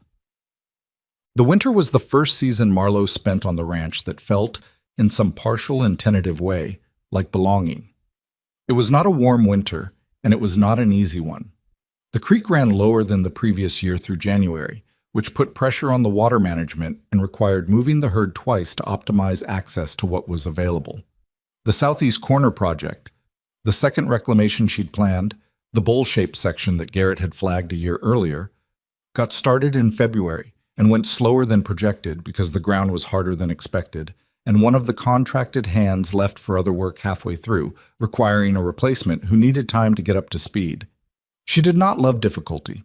She had never subscribed to the idea that hardship was inherently character building. She thought that was mostly something people said to make difficulty seem meaningful in retrospect. But she had learned, over the course of this year, that she trusted herself inside difficulty in a way she hadn't fully known she could. When something went wrong, she didn't freeze and she didn't spiral. She assessed and she moved. It was not courage exactly. It was more like a specific kind of steadiness that she'd been developing since she was old enough to run her father's trading post accounts. What was new was having someone to be steady alongside. She and Coulter had settled into each other in the way that people do when they've been through something together that required more than either of them had expected to give. It was not a fairy tale settling. Nothing about them was that. He still held his authority too stiffly sometimes, still had mornings when the accumulated weight of the past several years showed on his face before coffee, still made decisions occasionally without consulting her that he should have consulted her on, and she still had to correct him on this, which she did without drama, and he accepted without excess pride, most of the time. She was still not easy company. She was too direct for ease, too focused, too apt to bring a problem to the dinner table and lay it out flat between the plates. She knew this. She wasn't going to become a different person. But they had learned each other's rhythms in the way that shared work teaches you about someone more honestly than any other method. He knew when she needed silence and when silence from him meant withdrawal. She knew when his certainty was real and when it was the performance of certainty over genuine doubt, which was a distinction that mattered enormously in the decisions they made together. One evening in December, sitting at the kitchen table after supper with the lamp turned low and the wind outside doing what the wind did in December on the plains, She had said to him without particular prelude, "I didn't expect to want to stay." He looked at her. "What do you mean?" "When I came here, I expected to work and to fight and to either save the place or not. I didn't expect to care about it the way I do now." She looked at the lamp. "That surprised me." He thought about it for a moment. "Does it change anything?" "It changes why I work as hard as I do. The reasons underneath it." She paused. "I work hard because it's mine now, not just legally, actually." He reached across the table and took her hand, which he did sometimes now with a naturalness that still surprised her slightly when she noticed it. "It's ours," he said. "Yes," she said. "That's what I mean." Estelle Vance came to the ranch for dinner in January. It was the first time she had come for a meal since Marlowe arrived, and both women were aware of this without referring to it. Coulter had issued the invitation, but Marlowe had suggested he do so, which he understood was its own kind of reaching out. Estelle arrived in the late afternoon and sat in the front room while Marlowe finished the preparations, and the quality of the silence between the kitchen and the front room was something that Coulter stayed carefully outside of, finding reasons to be on the porch. Estelle came to the kitchen doorway at some point. "You don't need help," she said. It was not quite a question. "I don't," Marlowe said. "But you can come in if you want to." Estelle came in. She looked at the kitchen, at the orderly arrangement of it, the list of the week's tasks pinned near the door, the ledger sitting open on the side table because Marlowe always had a ledger somewhere nearby. "You run a tight house," Estelle said. "I run a tight operation," Marlowe said. "The house comes with it." A small silence. Estelle picked up the edge of a dish towel and set it down again. "The auction," she said. "I heard the final numbers from Coulter." "Yes." "I had money set aside when you came to see me. I thought I might need to offer it." "You didn't need to in the end." "No." Estelle looked at her. "You didn't need me to." It was the closest thing to an acknowledgement that Estelle Vance was capable of producing, and Marlowe received it as such. She didn't make more of it than it was. She put it in its proper place, which was something real, but not sufficient to replace a year's worth of cold regard. Still, it was there. "You should know," Estelle said, a little stiffly, "that when Nate said what he said about this marriage, I agreed with him." "I know you did." "I was wrong." Marlowe looked at her. Estelle was not a woman who said that easily. You could see what it cost. "Thank you," Marlowe said. Just that.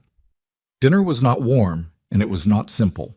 Old patterns don't dissolve in one evening, but it was better than anything the year before had offered, and when Estelle left that night, she shook Marlowe's hand at the door, which she had never done, and said, "Next month, come to me.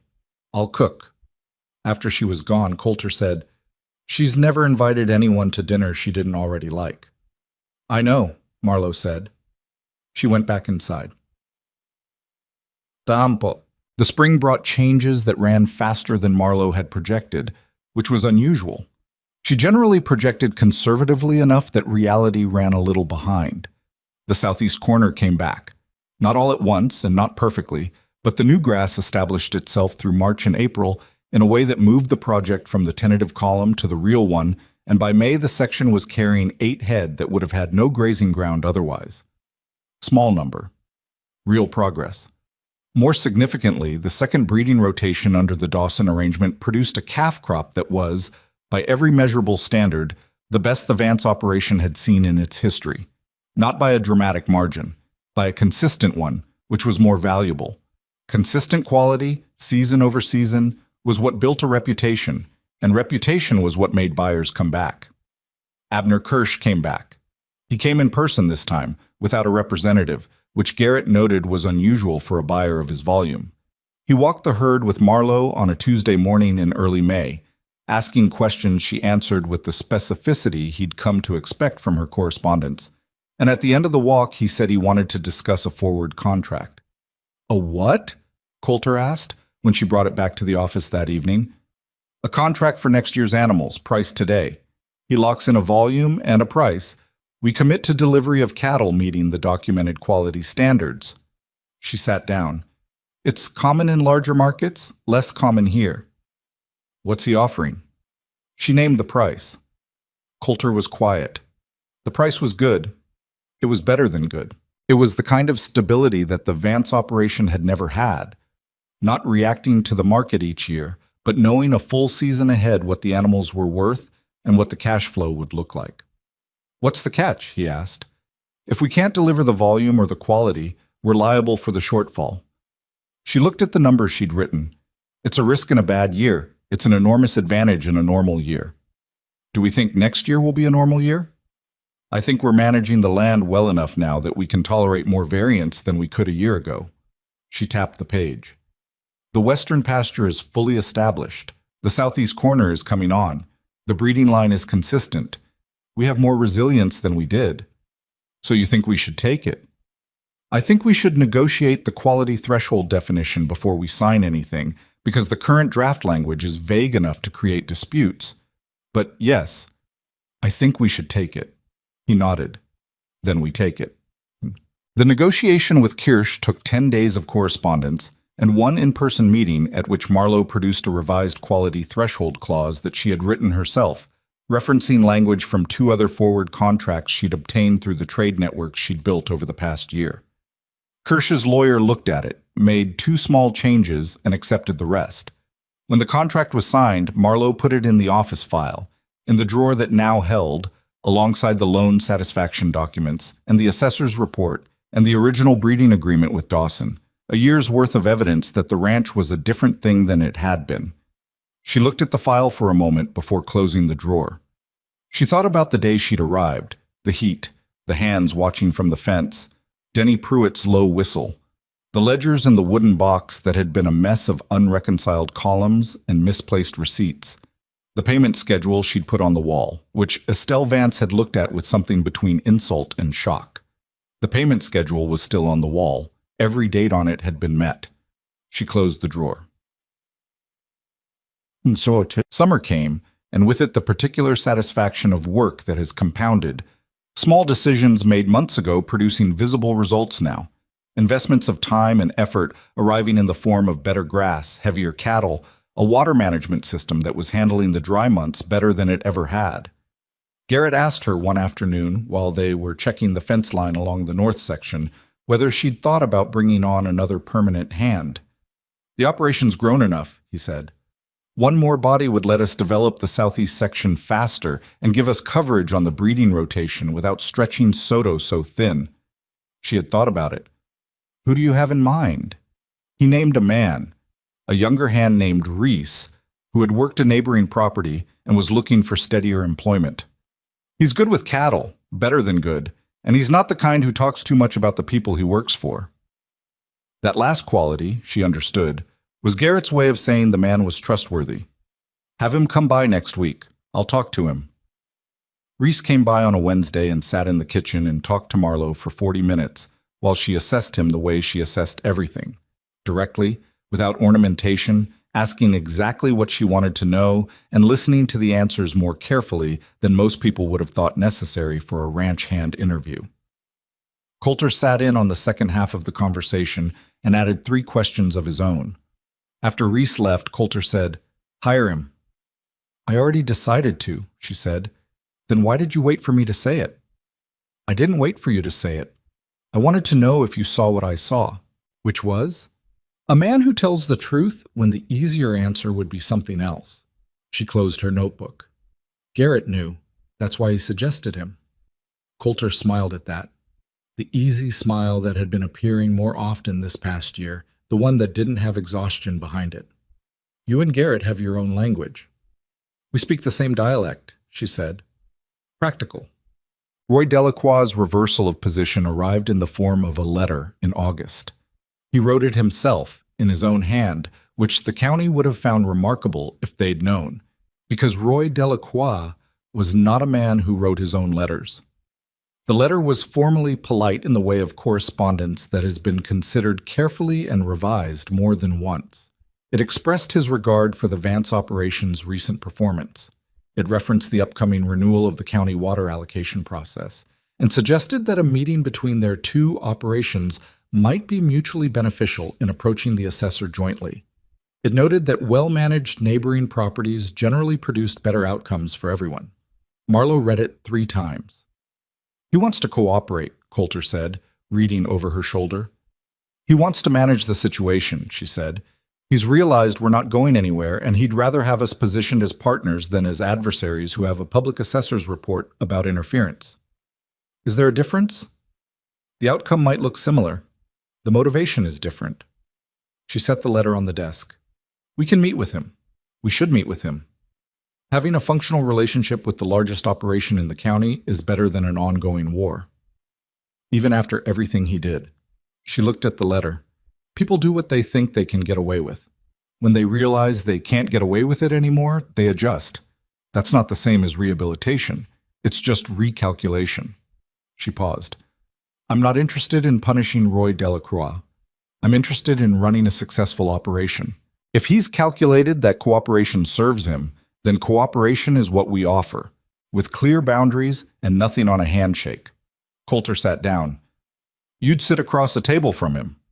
I'd sit across a table from him, and I'd have a copy of the assessor's report in my document case the whole time. Yes. He looked at her. He had long since stopped being surprised by her, but occasionally something she said still produced a particular kind of stillness in him, an arriving awareness of the specific nature of the person he had married, as though he kept needing to confirm it was real. All right, he said, set the meeting. The meeting happened 2 weeks later at the county assessor's office, which Marlowe had suggested as the venue, and Roy had accepted without comment, understanding what the choice of venue communicated. They sat on the same side of the water allocation table for the first time, which was awkward for the first 20 minutes and functional for the hour after that.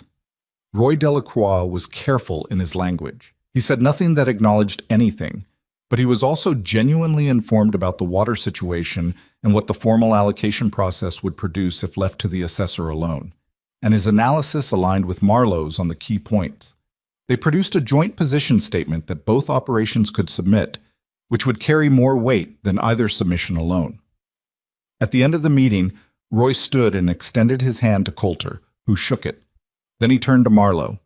He extended his hand. She shook it. His grip was firm and brief, the grip of a man completing a transaction, which was exactly what it was. You've built something real here, Mrs. Vance, he said. It came out with the slight stiffness of a statement he'd decided to make, and was making regardless of whether it came naturally. We have, she said. She was careful to say we.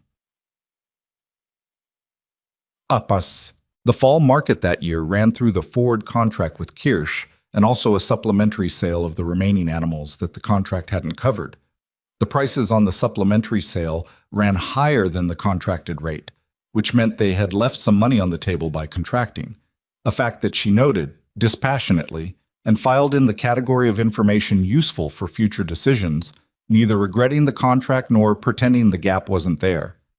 Total revenue for the year came in substantially above what she had projected at the start. Not dramatically above. Projections that turn out dramatically off in the favorable direction mean the projections were poor, and hers weren't poor. But the margin was solid, the debt was gone, the ranch had added 1 permanent hand and 40 productive acres, and a forward contract that gave next year a foundation before it started. She updated the ledger the night the last settlement cleared. She wrote the final numbers in her precise, even hand, balanced the columns, and closed the book. The payment schedule was still on the wall. She looked at it for a moment, then crossed to the wall and unpinned it. She folded it carefully and put it in the file drawer in the back, behind the loan satisfaction documents. Not thrown away. Filed. It was part of the story of the place, and she didn't believe in discarding things just because they were finished. She put a new page on the wall in its place. Not a crisis schedule this time. A development plan, 3 seasons out. The further growth of the southeast section, an expansion of the breeding agreement with Dawson, a projected increase in herd size that the improved pasture capacity could now support. Coulter found her there, looking at the new page. That's different, he said. Yes, she said. He came and stood beside her and looked at the plan. He read it slowly, following the numbers, asking 2 questions that she answered, and then standing with it in the way he stood with things that mattered to him. Last year, he said, I was trying to figure out how not to lose this place. I know. Now I'm reading a 3-year expansion plan. Yes. He shook his head slowly, not in disbelief exactly, in something more like the particular amazement of a man who has watched a thing he loves come back to life and still hasn't fully absorbed that it's real. How did you know it could be done? She thought about it honestly, the way she thought about most things. I didn't know, she said. I thought it was possible. That's not the same thing. You acted like you knew. You have to sometimes. If you wait until you're certain, you wait too long. She looked at the plan on the wall. I looked at what was here and I calculated what it could become, and then I worked toward that. Some of it worked the way I planned, some of it worked differently. Some of it didn't work and had to be redone. Most people didn't come here to do what most people do, she said quietly. It wasn't boasting. It was just accurate. He put his arm around her shoulders, which was a thing he did sometimes now, simply without occasion, and she leaned into it slightly, which was a thing she had learned to let herself do. Outside, the Vance land ran out to the dark horizon in every direction, and the cattle were settled in the pastures that had been salvaged, and the ones that had been reclaimed, and the fences held their lines against the night. And the creek ran lower than anyone wanted, but higher than last year, which was the direction things needed to move. The ranch was not a recovered thing. It was a growing thing, which was different and harder to hold and better in every way that mattered. Marlowe looked at the plan on the wall and thought about what would have to happen to get from here to the next line on the page. Then she picked up her pencil, sat down at the desk, and started working on how to make it happen. 3 years after the auction that saved Vance Ranch, the 3-season development plan came off the wall. Marlowe didn't throw it away. She folded it the same way she'd folded the payment schedule, carefully, without ceremony, and filed it in the drawer behind everything else. Then she put a new page up. The new page was larger. It had to be because the operation it described was larger, and the numbers on it would have been unrecognizable to the woman who had sat in this same office in the first week of her marriage, staring at a wooden box full of unreconciled ledgers and a debt that felt like a ceiling pressing down. The western pasture was fully established and had been for 2 seasons. The southeast corner was producing. The herd had grown from 63 head to 140, a number she had reached deliberately and in stages, never pushing the land faster than it could absorb. The Dawson breeding agreement had been renewed twice and expanded once, and the Vance line had developed enough of its own consistency that Earl Dawson had, in a letter the previous spring, suggested they were approaching the point where they might consider establishing their own breeding stock rather than continuing to rely on his. She had read that letter several times. It meant something specific in the language of the cattle business. It meant that a man who knew quality recognized it in what she'd built, and she had let herself feel that for exactly as long as it deserved before she started figuring out what it would cost to act on it. Abner Kirsch had become their primary buyer on a standing annual contract. 2 other buyers had been added in the second year. In the third year, an operation from 2 states east had written to inquire about volume availability, having heard about the Vance line through the kind of word of mouth that travels slowly in the cattle business, but travels with weight when it arrives. Hardin County had noticed all of this. Hardin County could not help but notice Bartin. The association meeting in the spring of the third year was the first one where Marlowe felt the shift completely, not the tentative, partial shift of the first year, where a few members had quietly agreed with her while the room's center of gravity still pointed toward Roy Delacroix, but something more like an actual reorientation. She had not engineered it. It had happened the way most real things happen, through the accumulation of evidence over time. The county had watched Vance Ranch go from a failing operation on the edge of foreclosure to one of the most consistently performing mid-sized cattle operations in the region. They had watched it happen under the management of a woman they had spent a year telling jokes about. The jokes had not stopped entirely. That kind of thing never stops entirely. But they had lost their audience, which amounted to the same thing. Calloway, the older rancher from the north side, arrived at that spring meeting and sat beside Marlowe rather than across from her, which was a small thing and not a small thing. He asked her opinion on the proposed county road maintenance assessment before the meeting started, in the way you ask someone whose judgment you've decided to trust. She gave him her opinion. It was the same opinion she'd formed 3 weeks ago when she'd first seen the proposal and run the numbers on how the assessment would distribute across operations of different sizes. "That's what I thought," he said, "but I wanted to hear how you reasoned it." Roy Delacroix was present. He and Marlowe had reached a functional détente that neither of them would have called friendship, and both of them would have called useful. He no longer looked at her the way he had in the first year, with the barely contained impatience of a man dealing with an obstacle that hadn't removed itself on schedule. He looked at her the way one experienced operator looks at another, with the specific wariness of someone who has been educated by experience about the cost of underestimation. He had never apologized. She had never expected him to. What he had done in the 2 years since their meeting at the assessor's office was cooperate on the water allocation, refer 2 buyers to the Vance operation when his own volume was oversubscribed, and stay clearly on his own side of every boundary she had established. It was not redemption, it was recalibration, and she had been honest with herself about which one it was.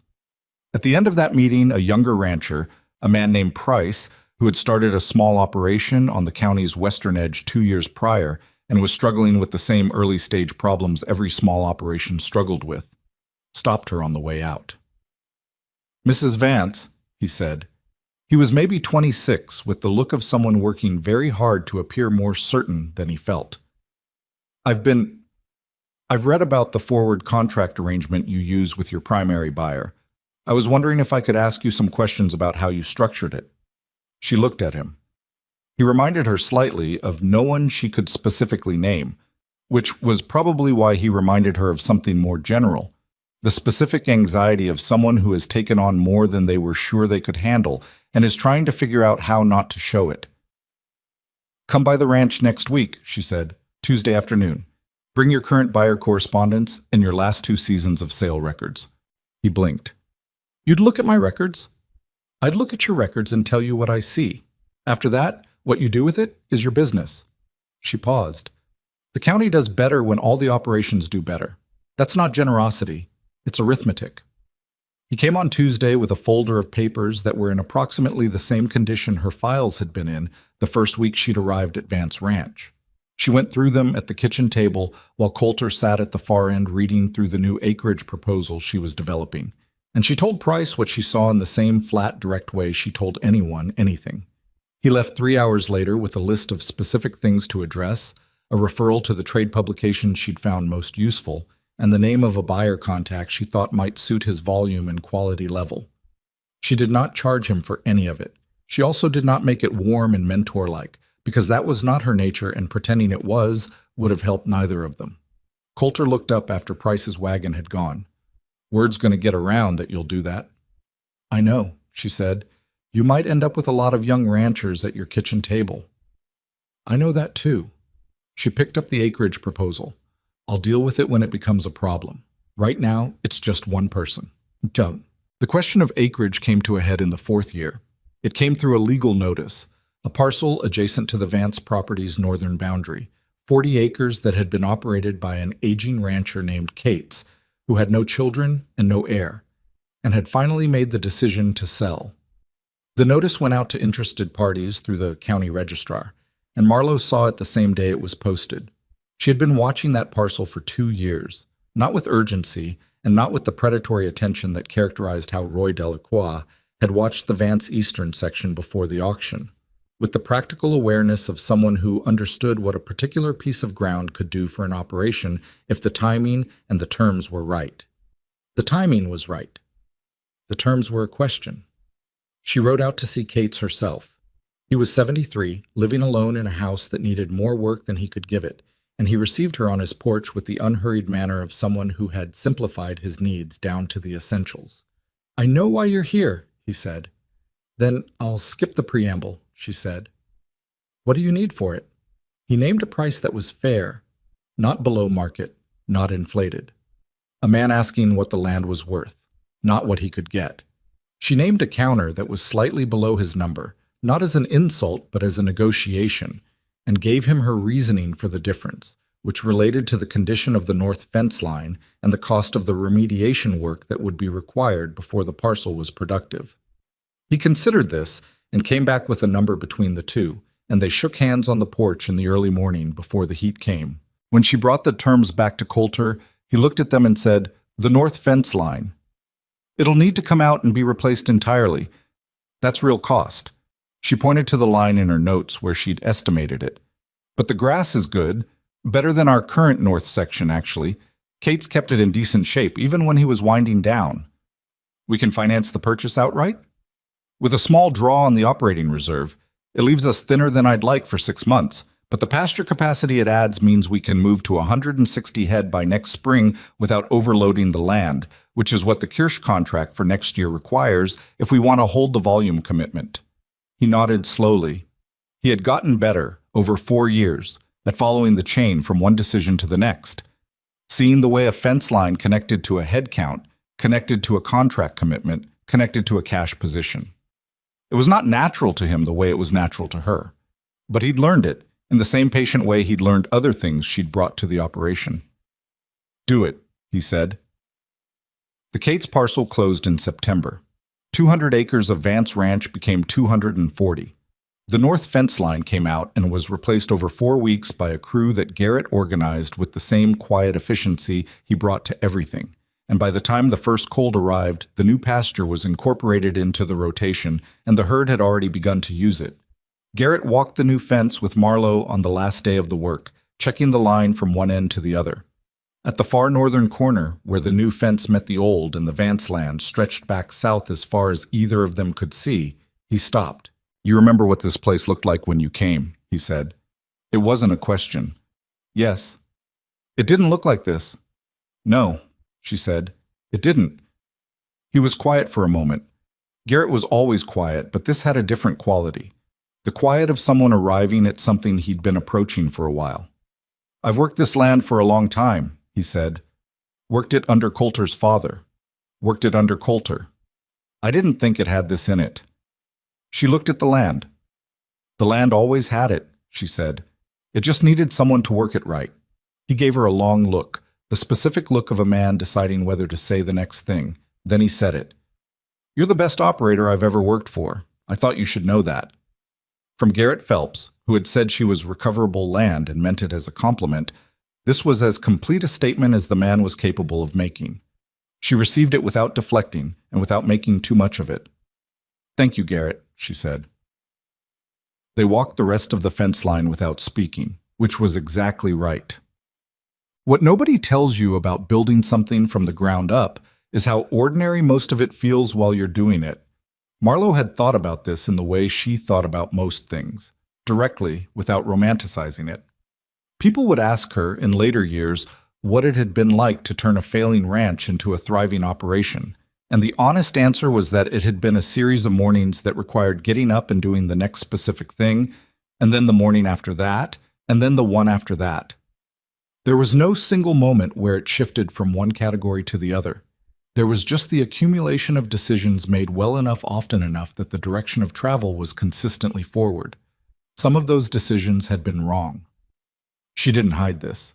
The second rotation's breeding schedule had been too aggressive and produced a smaller calf crop than projected, and she had overcorrected on the water management in the third year's dry season in a way that cost them 6 weeks of optimal grazing. Small errors, correctable errors, but errors, not triumphs, and she thought it was important to account for them as clearly as the successes. What she had learned, in 4 years of working a piece of ground that everyone had decided was already dead, was something she hadn't expected to learn because she'd thought she already knew it, that the difference between a person who builds something and a person who doesn't is almost never talent and almost never luck, though both matter at the margins.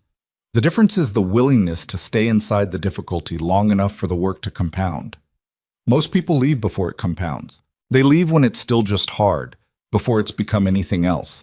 And they tell themselves the thing wasn't possible when the real answer is that they didn't stay long enough to find out. She had stayed. Not because she was certain it would work, because she had decided that leaving was the only thing that guaranteed it wouldn't. The evening of the 4th anniversary of her arrival at Vance Ranch, Coulter found her on the porch after supper, looking out at the land in the last of the light.